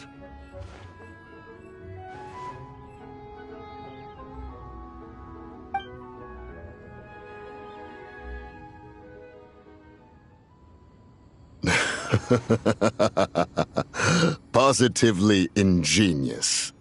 Please stop chasing us. Just let us go. Get back here! If you keep running, I'll kill you! Please, we don't know anything about wushu dancing. Just leave us alone. What? You think I'm not good enough to teach you? Just agree to be my apprentices, and then we can talk. That child looks somewhat familiar. Ah, it appears to be the wushu dancer from Liyue Harbor. I have seen him perform on occasion. Come, let us take a closer look. Has trouble befallen you, young one? Perhaps we can offer aid. Oh, thank the gods. Please, sir, you have to help us. This guy's trying to force us to become his wushu dancing apprentices, and he won't take no for an answer. Oh, so it is you who require aid, not the other way around. Get out of the way, old man! This is between us. Preposterous. You dare to presume we are of a mature age? Listen here, brazen youth. Skilled you may be in the art of dance, yet your offstage demeanor leaves much to be desired. Hold on, Mountain Shaper. Something is amiss. Look closer. Huh. Indeed, he bears the mark of something unclean. It spells trouble. You there, depart at once. Hey! You drove off my recruits, old man! You'll just have to take their place, even if you're a bit on the decrepit side. Many years it has been since a being has dared speak to us in such a manner. Now let us see what evildoer has sought to use you as its puppet, young one. You two, you're Adepti!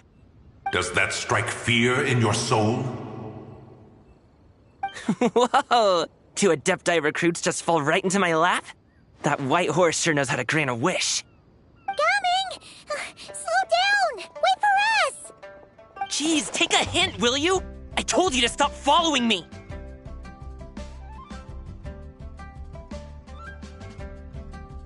Traveler, Paimon, keep your distance from this youth. Evil has taken a hold of him. We know! It's one of the White Horse Adeptus' deadly selves! She's possessing Ganing! The White Horse Adeptus' deadly selves? Could it be that Rex Lapis called us to Liyue Harbor for this very reason? Hey! What are you two whispering about over there? Who's gonna be first apprentice and who's gonna be second? It doesn't matter! I'm not the kind of Sufu who plays favorites. Insolent spirit! Be gone from this child at once!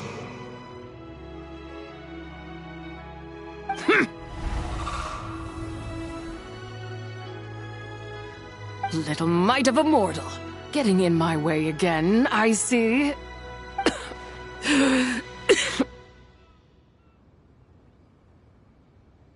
That is no concern of you.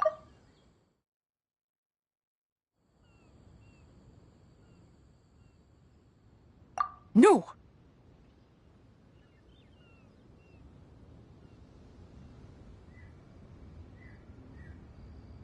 Only by doing it myself will I find peace. Otherwise, rage will consume me. If I lose control, all will turn to dust.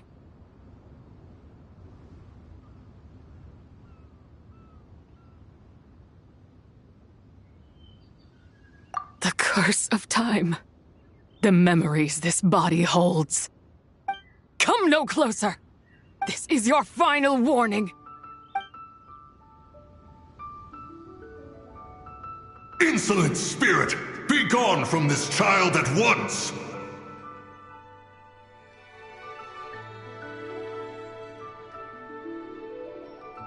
Huh? Traveler and Paimon? And two Adepti? Where are we? Weren't we just making Xiao lanterns in the harbor? Ganing! You're back! Ah! The sun is most scorching. Agitation stirs within me. I require cooling mint to beat this heat. And speaking of, Cloud Retainer has scorned this verdant wonder long enough. It is time for her to feel its wrath. The wrath of Mint! Mountain Shaper, where are you going? Oh no! Now Mountain Shaper's acting weird! Oh, you don't think it spread to him, do you? Spread to him? Quickly now, explain to me what has been happening.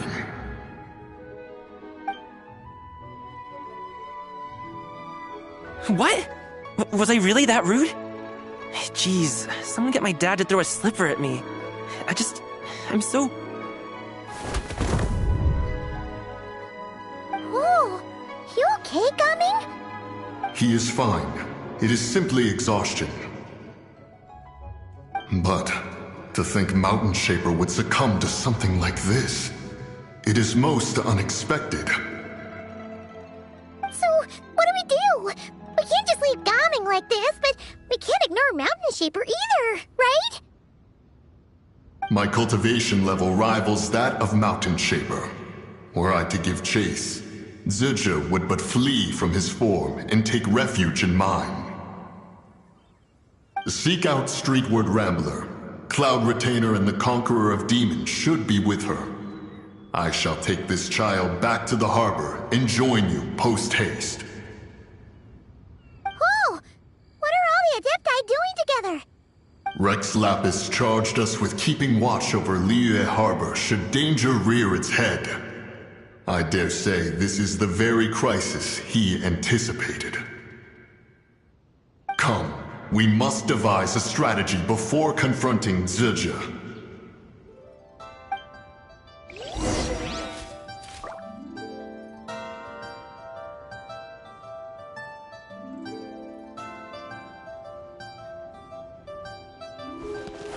How tiresome.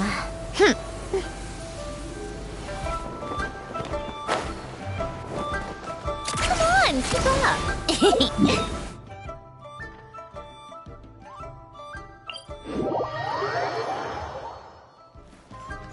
Take a break.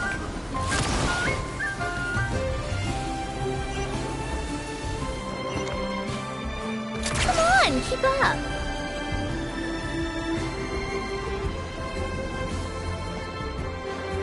Take a break.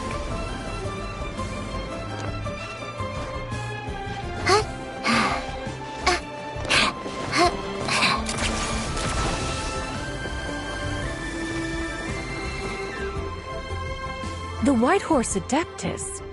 You mean the mysterious white mare that aided Rex Lapis during the Archon War? Even if it's not her, there must be some connection. She always avoided us back then, and I never knew why. Rex Lapis's recent trip seems to be related to this person as well. Xianyun! Madam Ping! Xiao! Great! You're out here!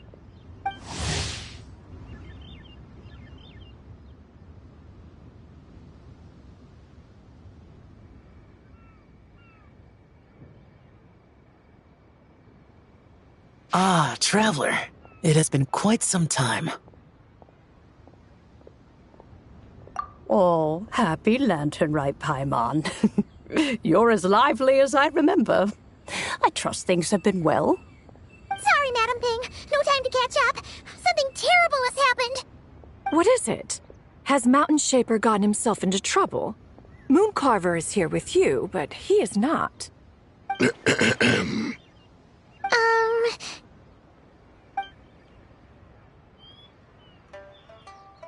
The Wrath of Mint?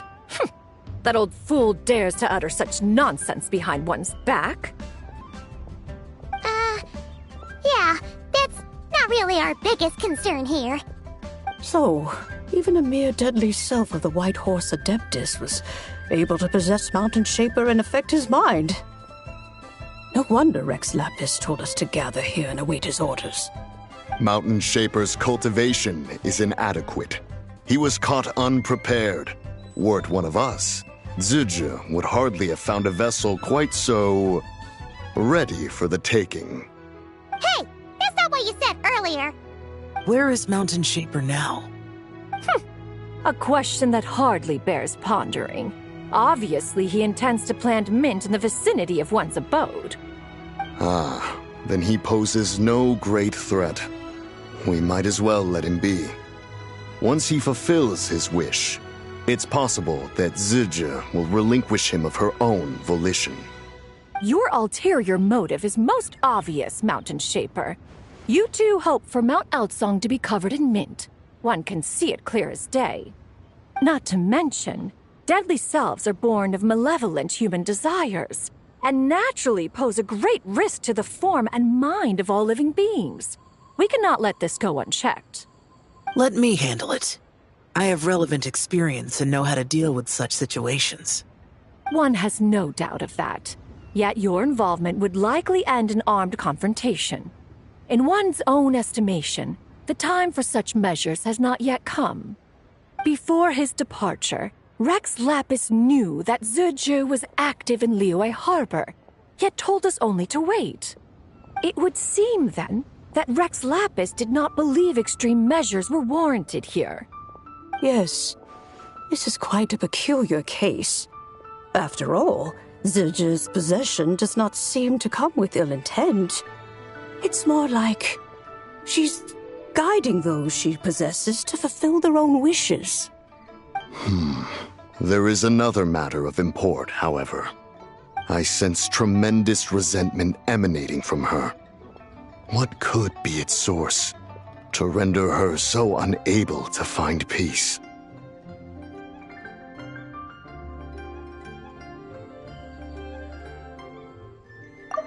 I sense She was talking about the White Horse Adeptus memories, right?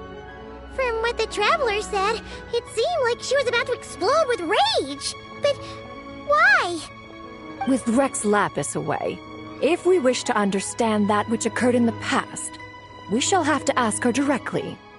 She also mentioned the Curse of Time. What could that be about? Perhaps erosion. Indeed. We are of the same mind. I heard that ancient clans in the mountains once regarded the White Horse Adeptus as the daughter of time. It seems there was some truth to that, after all. The Daughter of Time. Cursed by time? Time does not treat everyone equally. The longer you dwell in this world, the more it takes from you. Then what do we do? One has devised a solution.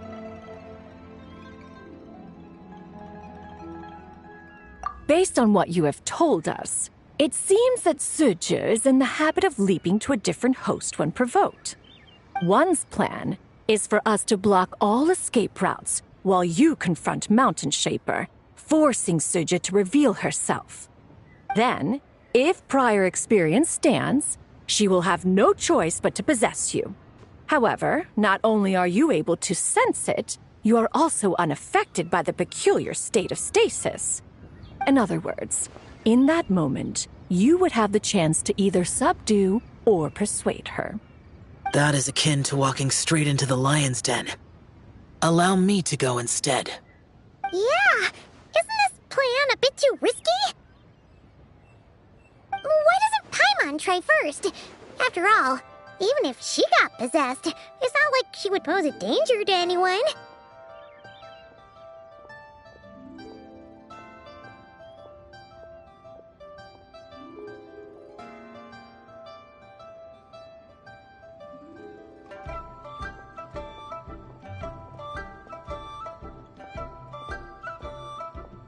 Paimon's wishes aren't all food-related, you know. One would not suggest this course of action if one had any such reservation. Time and again, the Traveler has proved immune to Zizhi's influence. Consider for a moment why that might be.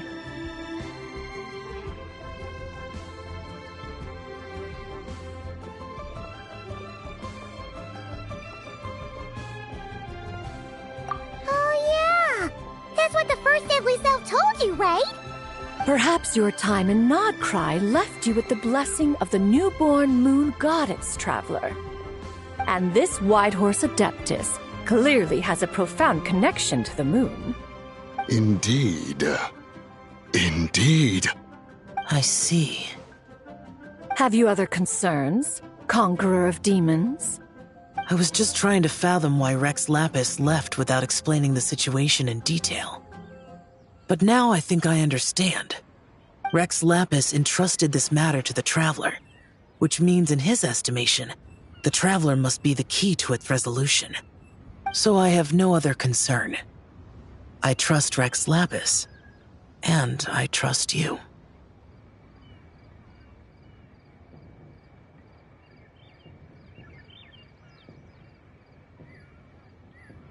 Then we are all in agreement on proceeding with this plan? Very well. We should depart at once, lest we lose our chance. Let us see whether that old fool truly dares to face one's abode with Mint.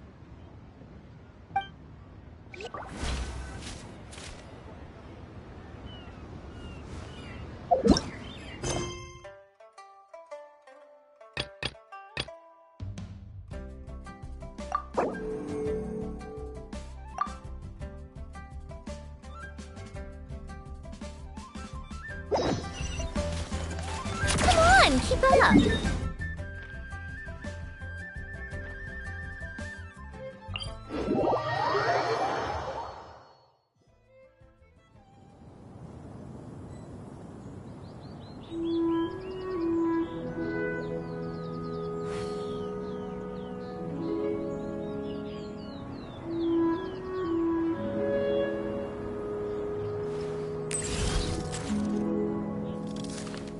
How tiresome.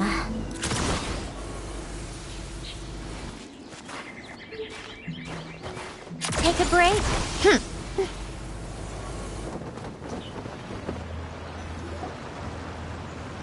1 mint, 2 mint, let us plant a whole slew of mint!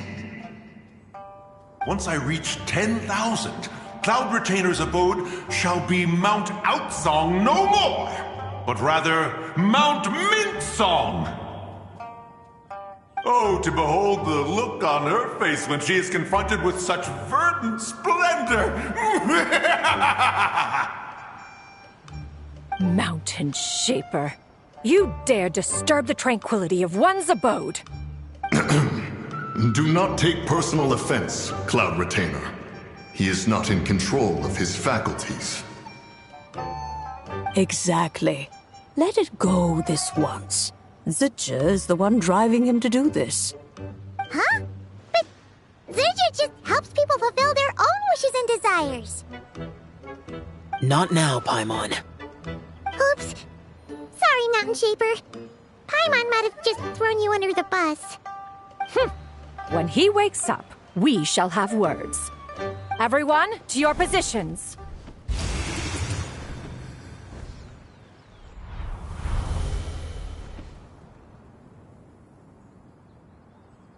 Be careful.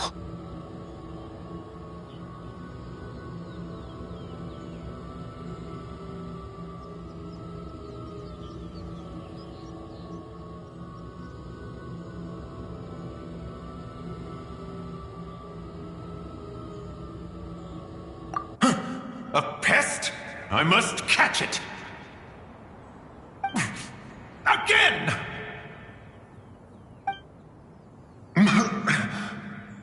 Oh, young one, it is you! Don't tell me. Cloud Retainer sent you?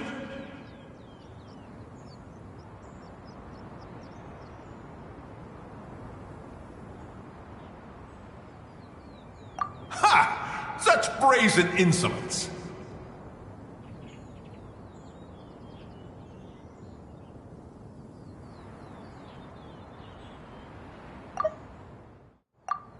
Such presumption, such boundless avarice. That wretched adept's impudence knows no end.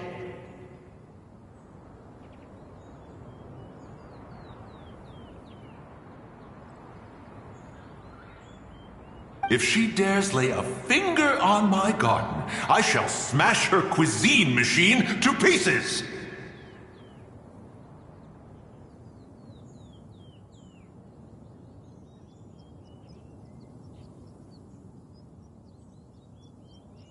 You think I am one to fold so easily?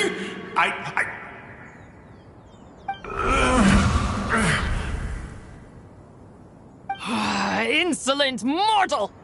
Time and again, you interfere in that which is beyond you. You make it exceedingly difficult to contain my rage.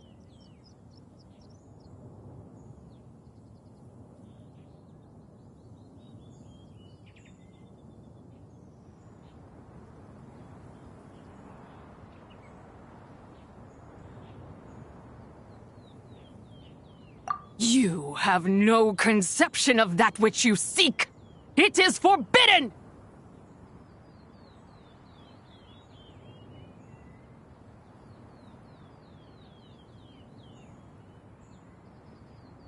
You know nothing of my past. My warning was given. The cost entwined with this is beyond what you can bear.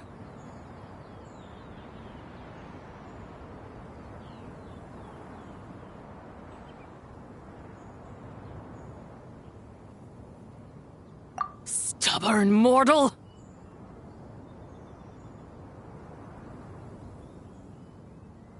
You... Very well. If death is what you seek, who am I not to oblige? Come, let us see the extent of your resolve. Your wish is to behold the curse of time and the memories of this form? Then, let it be granted.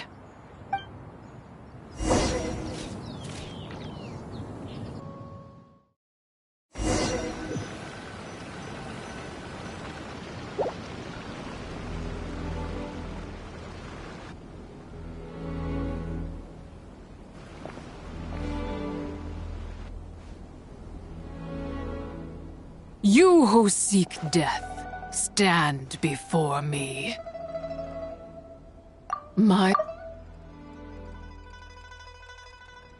I was merely a trace of impure energy within Zapai's immortal body. When her soul was shattered, it should have been the end of me. But then, the one who governs time descended from on high and froze the moment of her death. And so, I remain in this world, unable to find release.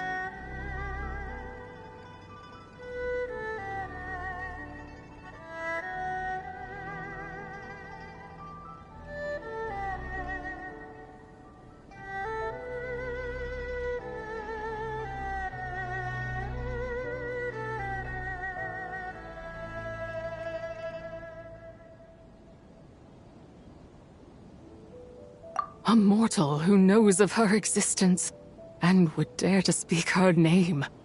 Who help?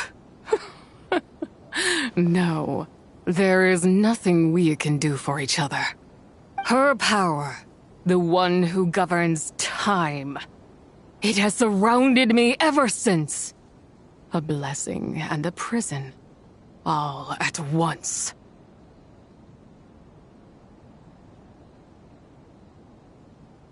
No. I have been asleep in this prison for countless years, until a familiar presence woke me.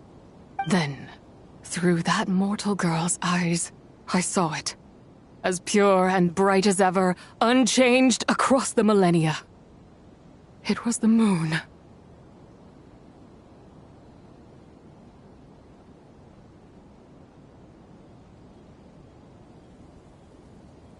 That place is called Chiwang Terrace. Did later generations rebuild the altar in a new location? It looks just like the one used to honor Tsupai. Could it be that traces of what happened back then still remain in this world?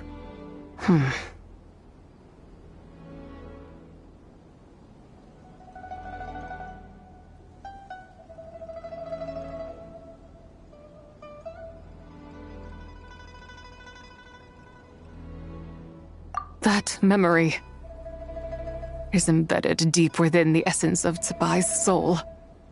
It is one that should have been forgotten. Yet, It is precisely that which haunts my every waking moment, fuels my rage, and denies me a modicum of peace. Now you, a mere mortal, come to seek that which is forbidden. So, let us see whether the fire that fuels your ambition is a hero's wisdom or a fool's courage.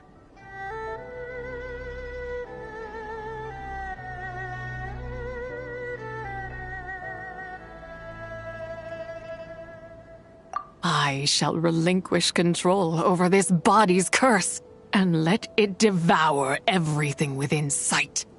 Run as fast as you can, lest this prison become your grave. Look, it draws near. The river of time, come to sweep all into oblivion. A torrent of tears for the dead and departed.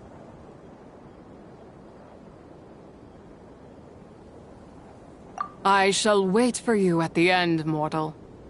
Evade being swept up in its waters, and I will show you everything.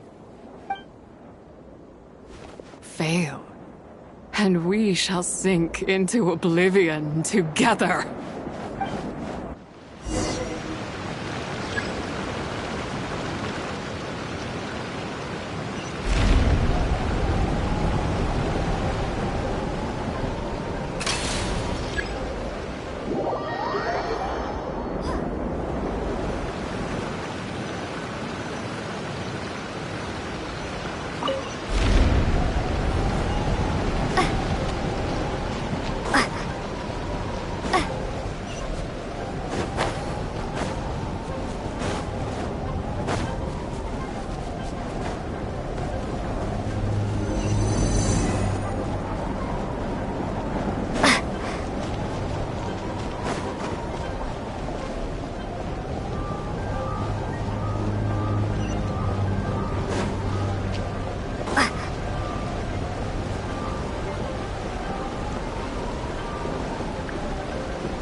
I did not expect that you would make it to the end.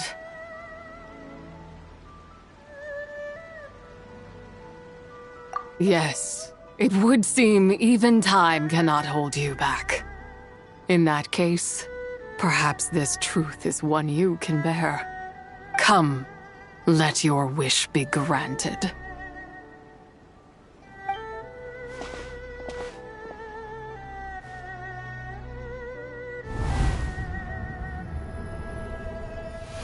Under moon eternal, in radiant night, a maiden grants silk, soft and light. Under moon iridescent, in night divine, a maiden grants fiber for cloth so fine. Under moon of the frost, in night so great, a maiden grants tools to divine our fate. What are Mom and Dad doing? Shh, just make a wish. The kind Adeptus on the moon is listening.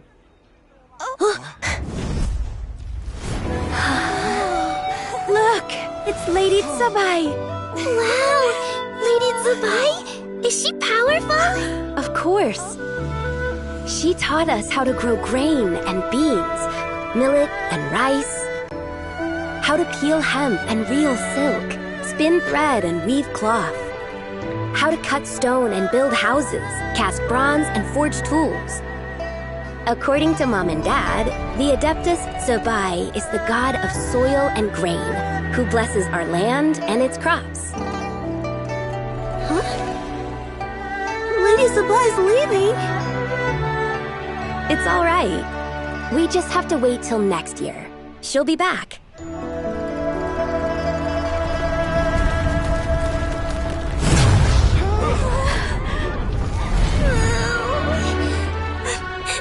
Mom and Dad are gone. Why hasn't Lady Tsubai returned? She'll come. We just have to believe. What is that?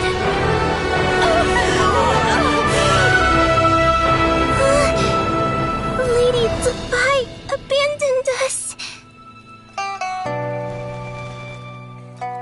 All places tainted by the abyss need to be purified.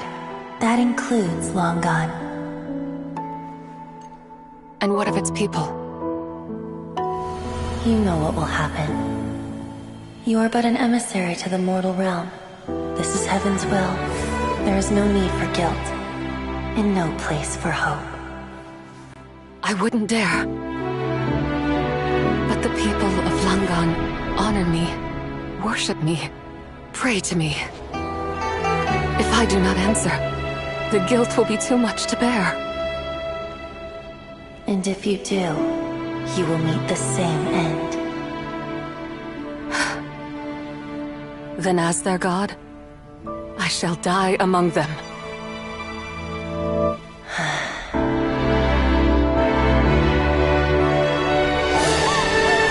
Look! Lady Tsubai came to save us! I knew she wouldn't abandon us! Run!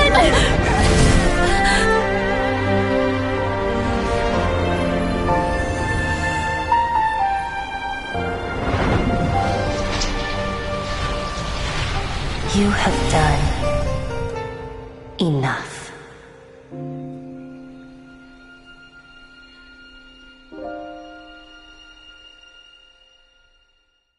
Now you know the truth. These are the memories that suffocate me where I stand and crush me under their weight.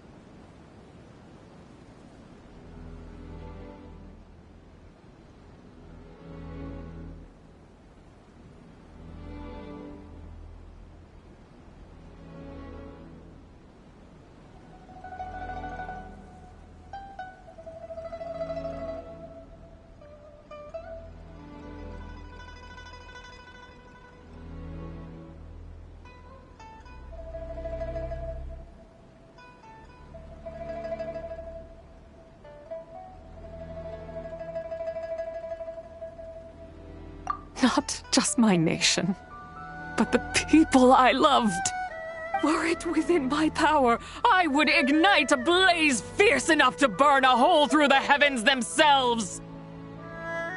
It was a time of war, one that ravaged heaven and earth. Remnants of the battles tainted with cursed power fell from on high and devastated Langan. The heavens decreed that the tainted filth had to be cleansed. No matter the cost, if I just had more time, I could have helped more people to escape.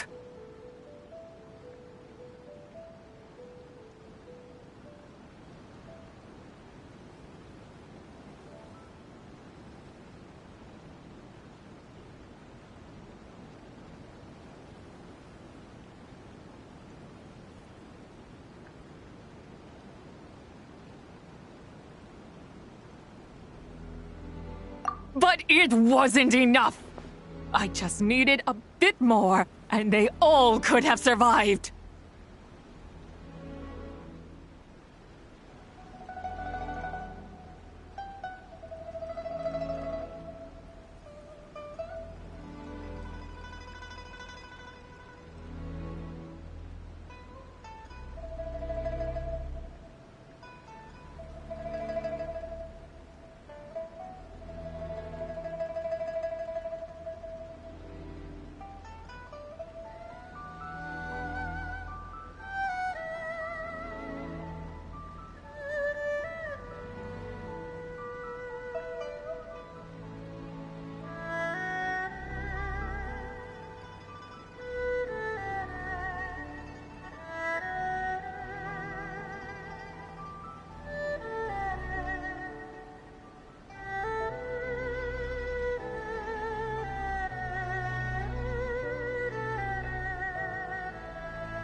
I never imagined there would come a day where I found peace. So long this rage has been within me. Yet here in this moment, it has stilled at last. Thank you. If you wish to bring Tsubai back to life, mortal, then you may take the part of her soul that lives in me. Just remember, from this moment onward, the fate of Langan's fallen rests on your shoulders, and that cannot now be changed.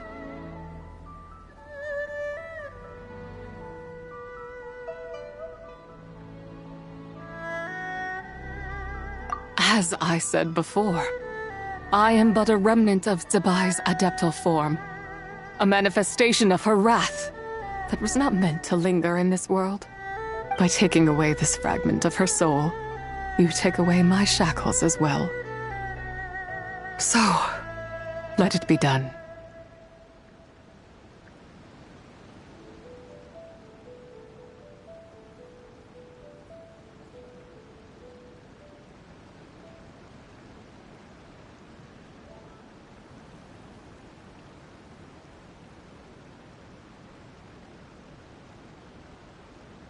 Ah, it's your turn to grant one of my wishes, is it?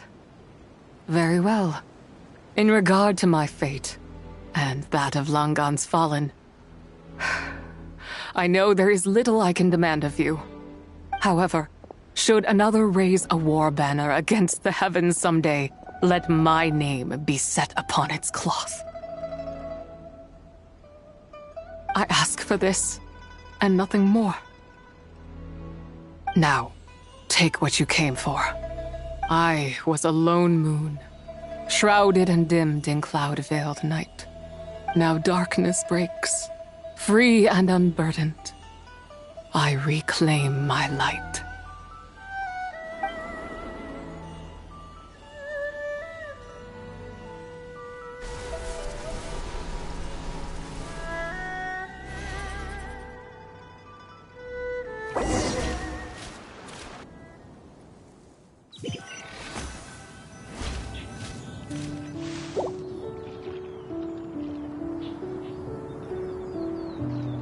You think I am one to fold so easily?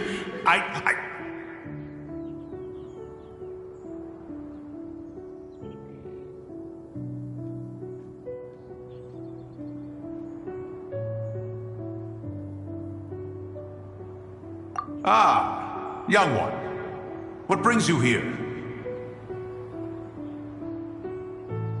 My, what exquisite mint seedlings. Was it you who planted them? I had not taken you for one so versed in the horticultural arts. I must insist that you visit Mount Hulao. There is much we could learn from one another.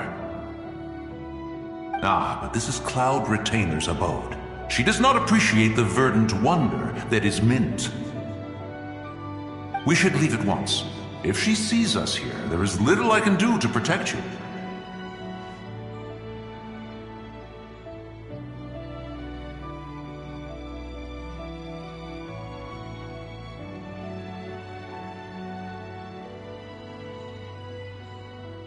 You weren't? Was it Mooncarver then? My, what nerve he has.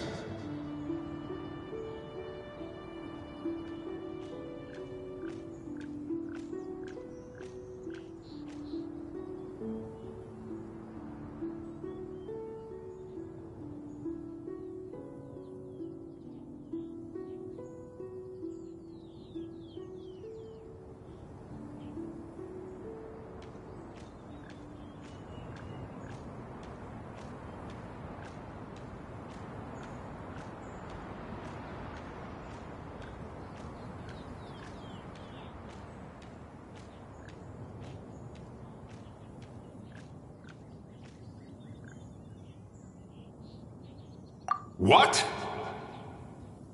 Looks like Mountain Shaper is back to normal. Has the matter with Zizhi been resolved, then? Wow, that was fast.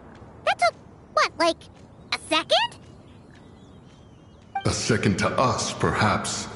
But for the Traveler, I imagine it felt much longer than that. One's plan was most successful then. And you're all right, Traveler. You don't feel strange in any way?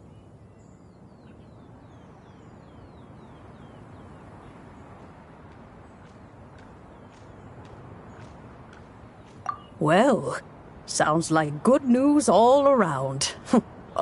I'm glad this matter is resolved. What is this matter you speak of? The possession of that mortal child?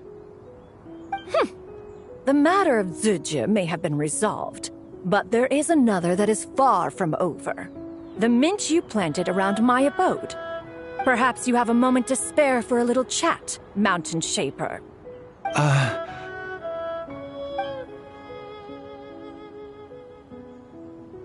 You seem reluctant to talk in detail about what happened with Zuje.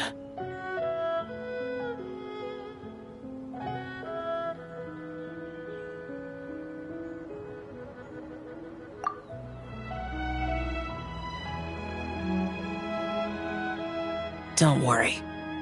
I won't ask you to reveal her secrets to me. And I doubt the other Adepti will either. Huh? You don't want to know what happened? The expression on your face. I know it well, Traveler. It's one I've seen Rex Lapis wear on many occasions. Whatever you learned, it must be too heavy to share. But you're okay, right, Traveler?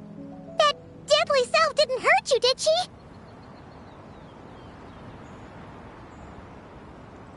Well, as long as you're not hurt, Paimon doesn't need to know anything else.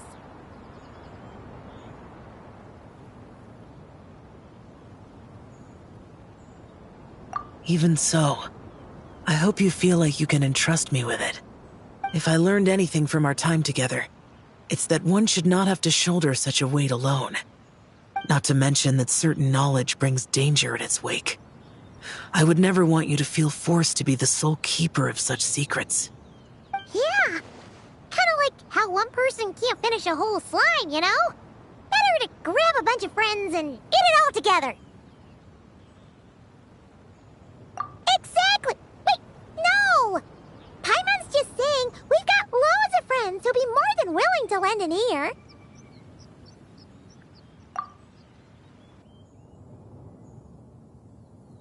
I never knew there was such a tragic chapter in the ancient past of this land. So, the people of that nation worship the White Horse Adeptus as the god of soil and grain. It would seem, then, that Rex Lapis had a similar reason for withholding the details of his recent trip. I've often wondered if he had companions to stand by him before we met. Or if he was forced to face things alone. Regardless, Lantern Rite takes place in 2 days. Let's meet back up again there. If there's no news of Rex Lapis by then, we'll have to come up with a plan.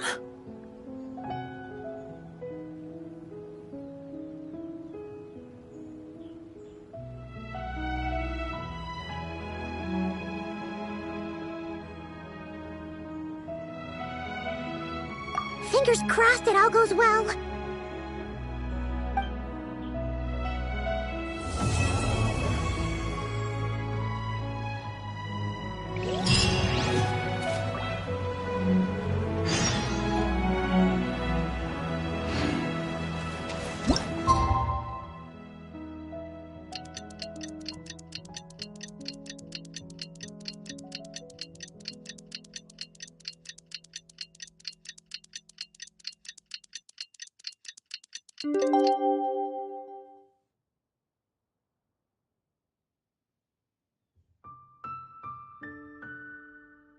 Come on, it's time to meet back up with Xiao.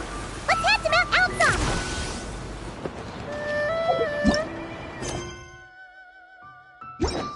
Take a break.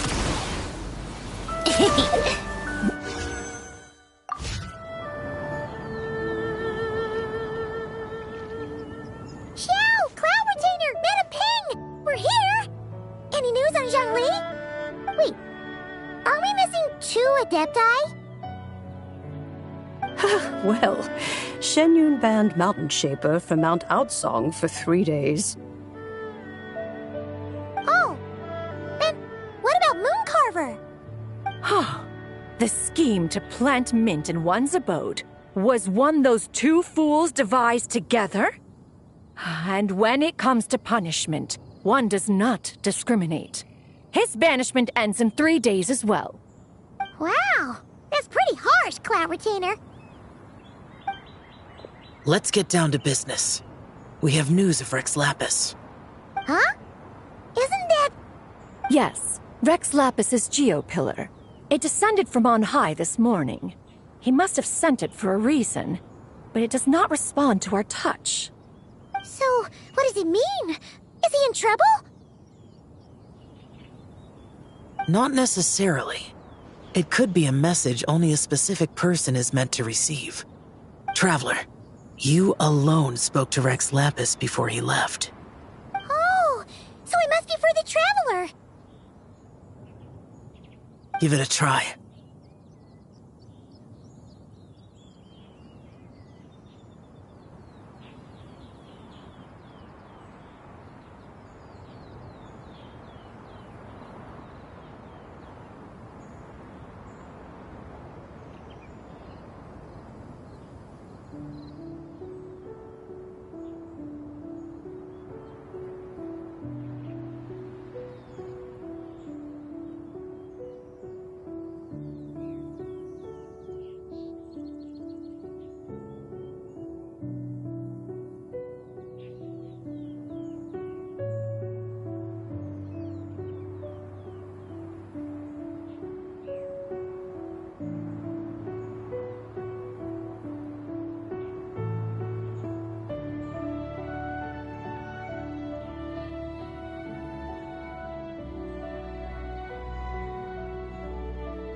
Come to the spring on Mount Qingse.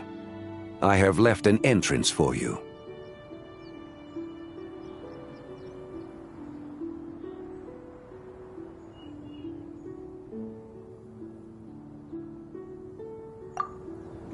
Well?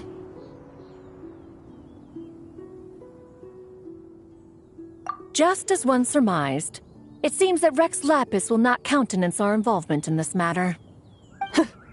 That would not surprise me in the slightest. He's always had a soft spot for the Traveler, after all. But be that as it may, we have served Rex Lapis for millennia now. In other words, I'm sure this has nothing to do with favoritism. He's probably just trying to protect us. That's right. So you mustn't let your guard down, even if Rex Lapis is by your side.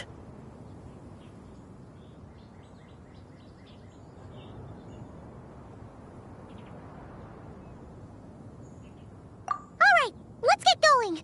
We'll try not to keep you all waiting.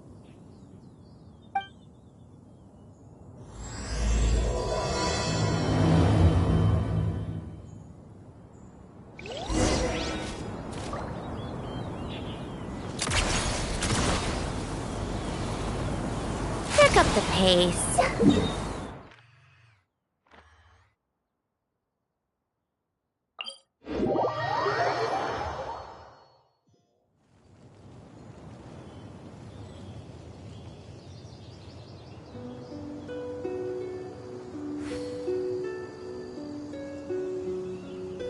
How tiresome.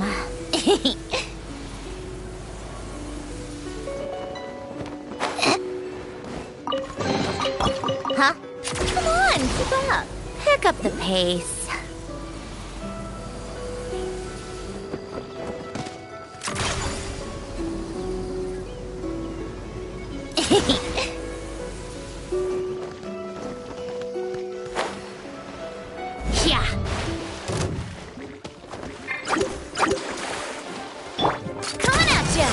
Umbrella warfare, I guess!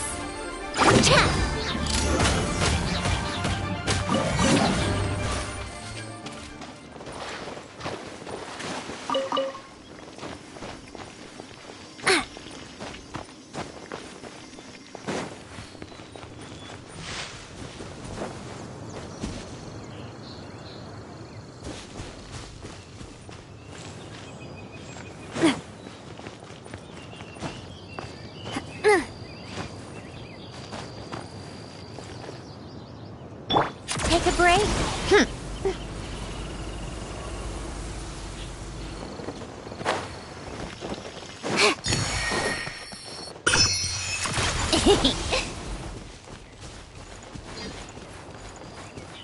How tiresome.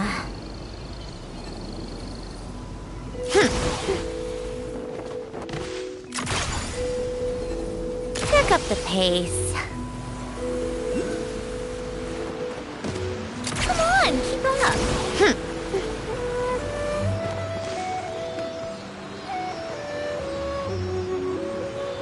Take a break?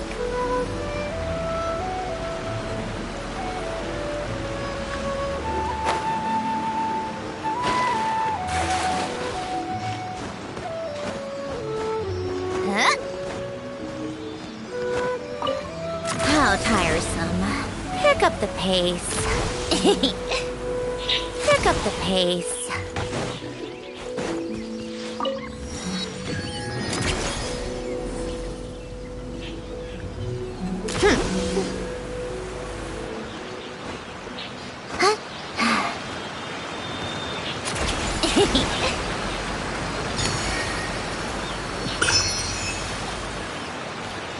Come on, keep up.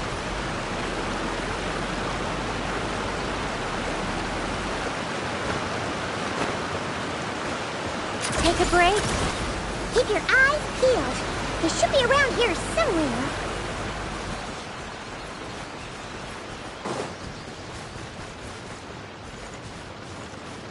How tiresome.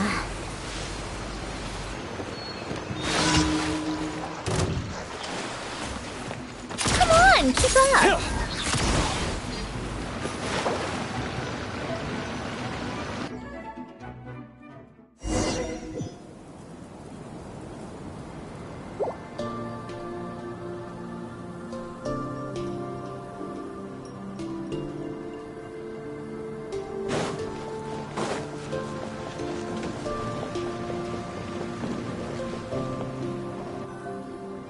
Who could have imagined that the once mighty Geo-Archon might end up so, sitting on a humble stool in the woods, quietly weaving moon lanterns?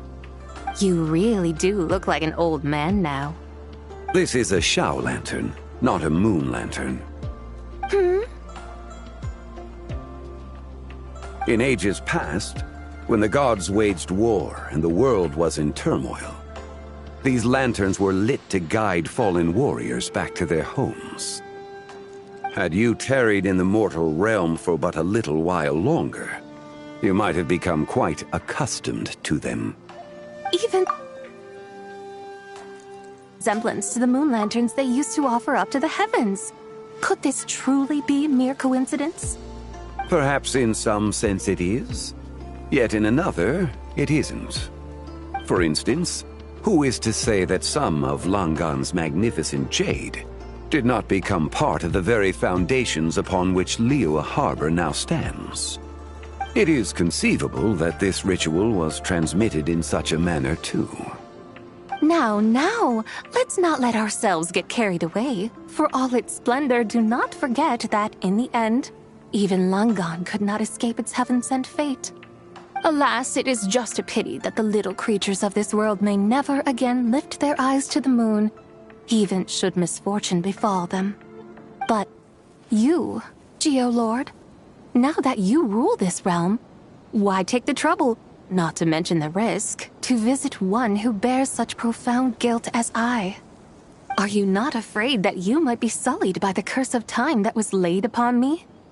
There is no risk to speak of. At least, not in comparison to that which you took when you defied the heavens all that time ago. As I I have stated, time and again, it was not I who defied the heavens. Geolord, the ancient affairs of Langan have nothing to do with me, for I am but one of her deadly selves, severed before her demise. My name is not Zebai, but Zhao. Surely you did not take us for one and the same solely on the basis that we may all assume the form of white horses? Sorry to break it to you, but you seem to have found yourself the wrong white horse. Anyway, do tell me, what urgent matter brings you here? Very well, then. I have come to ask for Zebai's shade. Oh? So, the Geolord has set his sights upon Zebai's human soul. And what is it that you intend to do with it? The world outside is changing. With the new moon's birth, the confines of the Shadow Moon are gradually disintegrating. In other words, the heavenly soul is set to return.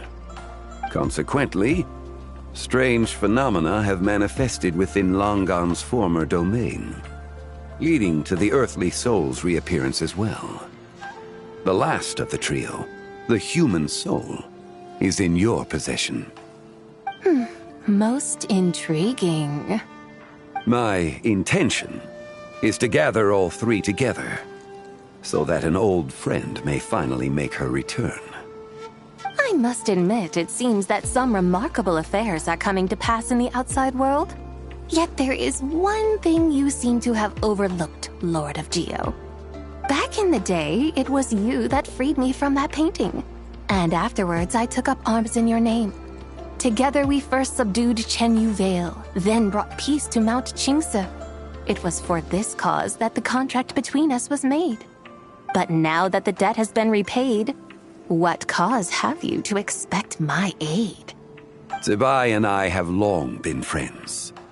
Given not only that you were manifested from a corrupt desire within her divine form, but that you also possess a fragment of her soul, how can you purport to be the wrong white horse?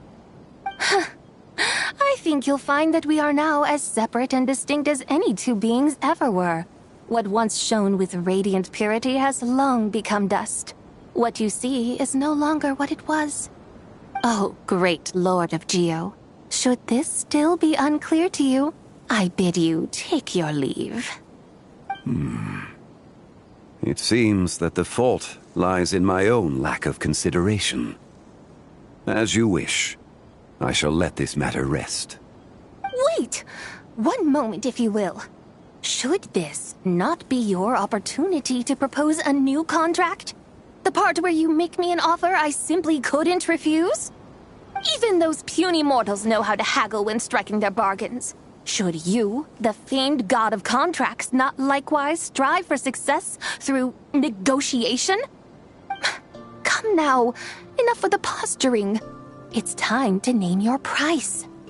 Very well. I had, in truth, prepared a new contract for your consideration. I knew you would not come before me unprepared. Yet, you should know that I want for nothing, for I live in the mountains, carefree and untroubled. Occasionally, I even find sport in teasing the mortals who stumble into my presence.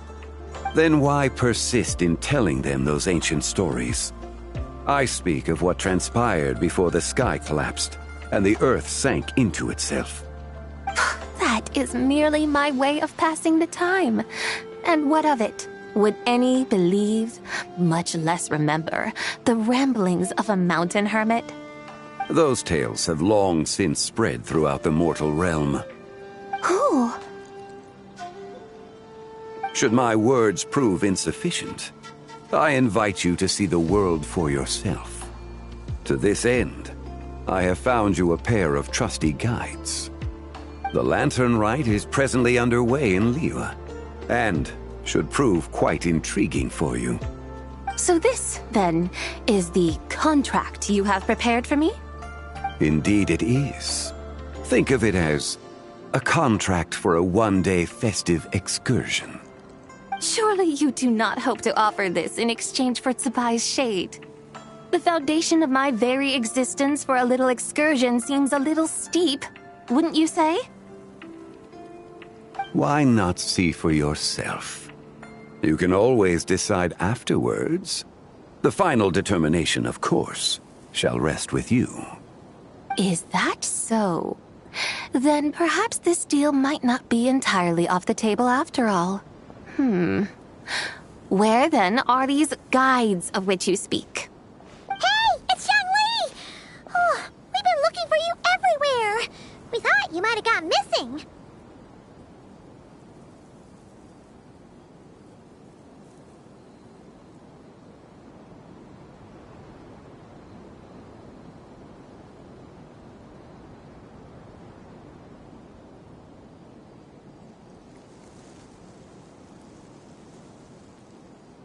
You're here. So these are my guides. Well, well. They certainly look the part, I'll give you that. Guides? Oh, you poor innocent little creatures. The benevolent Lord of Geo has sold you to me, which means that for the rest of this day, you belong to me. Sold us to you? Just what have you gotten us into, Xiangli? The situation is not quite as dire as that would sound. I ask only that you accompany my Adeptus friend on a tour of Liyue.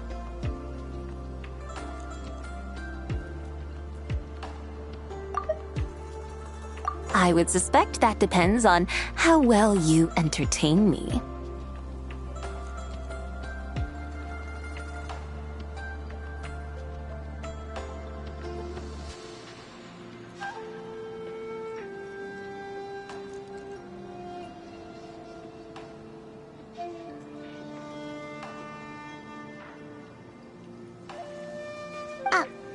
Entertain you? Let us start with this Liyue harbor of which I have heard so much. Nowhere is quite so fascinating as a place teeming with little mortals.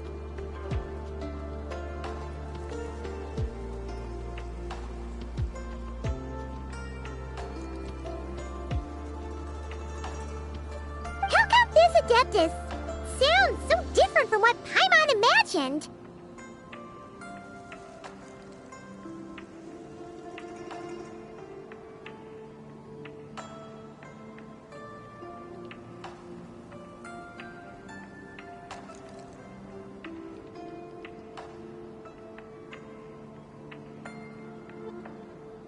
Okay, we'll take care of it.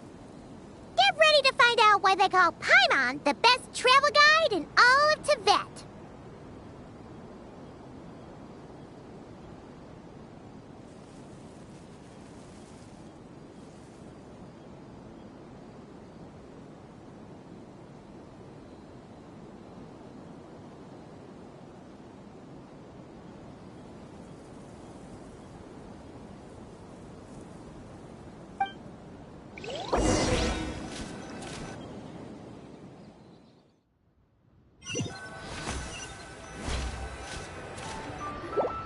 Look! We've arrived at Liyue Harbor!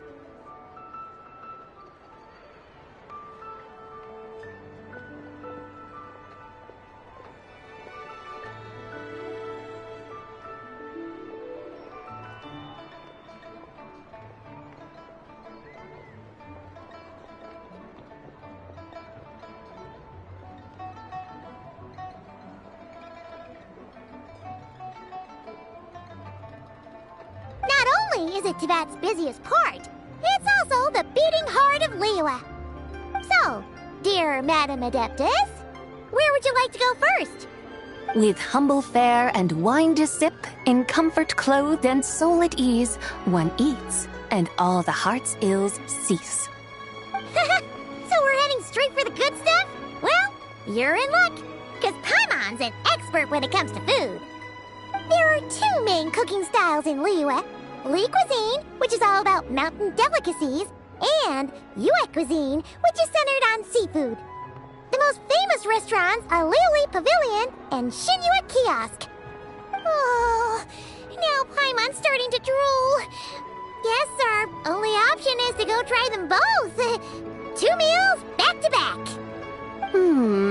Both sound like excellent options to me. Are these the kind of establishments that most people might visit on a regular basis?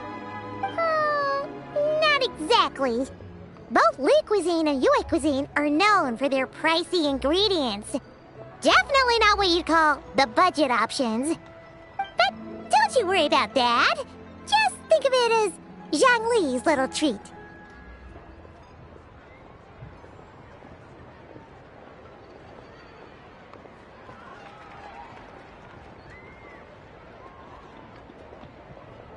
Come on! Aren't you supposed to be pals with Hu Tao? I'm unsure we can afford to spend a little more of her mora at least.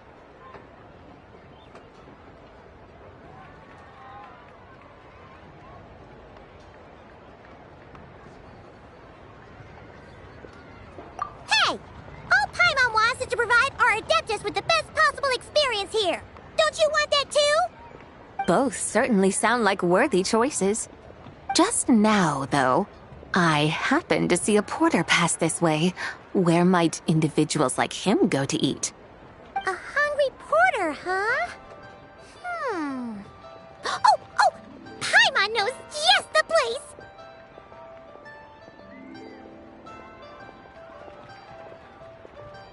Yep. Nothing fancy schmancy there. Just tasty dishes made with simple ingredients and a variety of different styles. Most importantly, it's great value for money, too. No wonder everyone loves it, huh? Oh, and the owner happens to be a good friend of ours, too. One mean restaurant. Yes, even the name itself feels lively and down to earth. All right, let's make it our first stop. Yippee! That's a great choice, too. Alrighty, let's head over there right away. Paimon can't wait to dig in. Wamin Restaurant, here we come.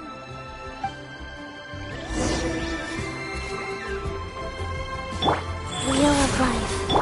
How tiresome.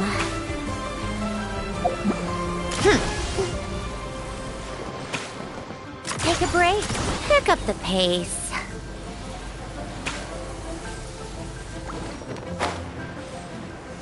Come on, keep up.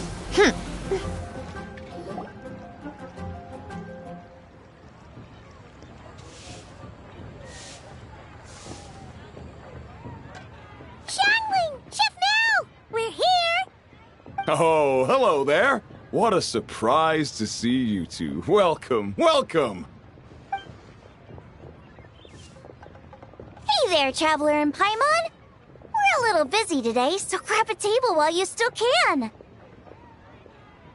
But I don't think I've met this lady before. Is she a new friend? You could say that.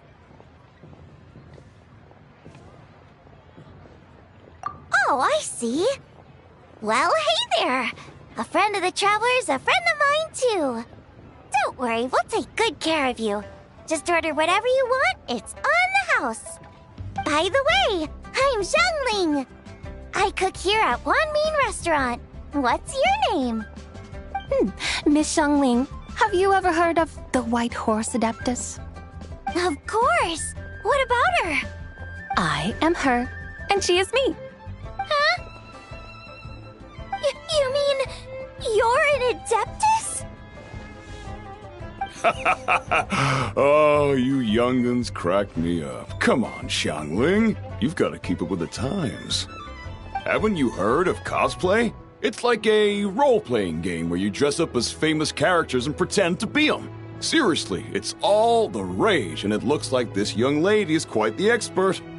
Your friends sure keep their fingers on the pulse, huh, Traveler? Wow, Dad. Didn't know you were so tuned in. But how come I haven't heard about it? You gotta listen to our customers. Didn't I tell you to spend less time chasing after wild vegetables and more time making friends? You're even more out of touch than I am. Hey, I like making friends too. Isn't that what I'm doing right now? Anyway, even if it is just a costume, is it alright if I still call you White Horse Adeptus? Of course it's all right. Because that's exactly who I am. Okay. I can see you're really committed to the role. How about I call you the real White Horse Adeptus instead? In that case, you can call Paimon the real traveler.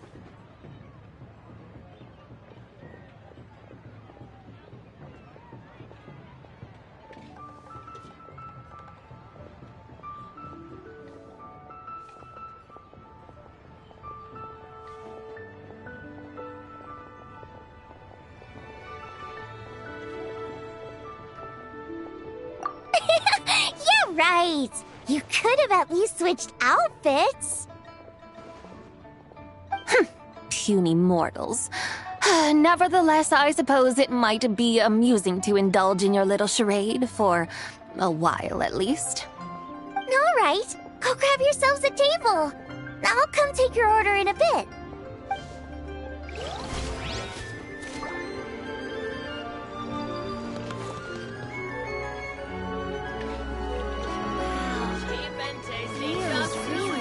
How tiresome.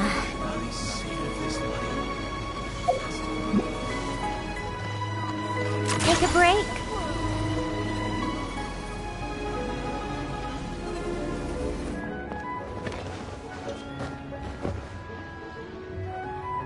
Try something new at the One Mean Restaurant.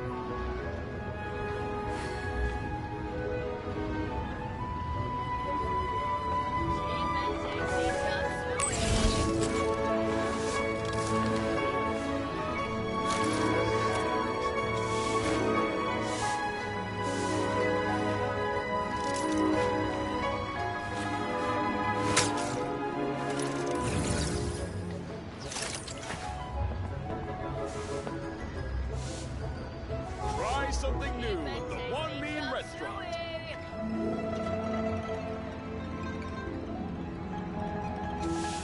Called back to the Zeppel-Yarny Palace again?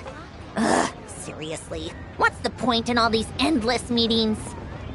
How tiresome.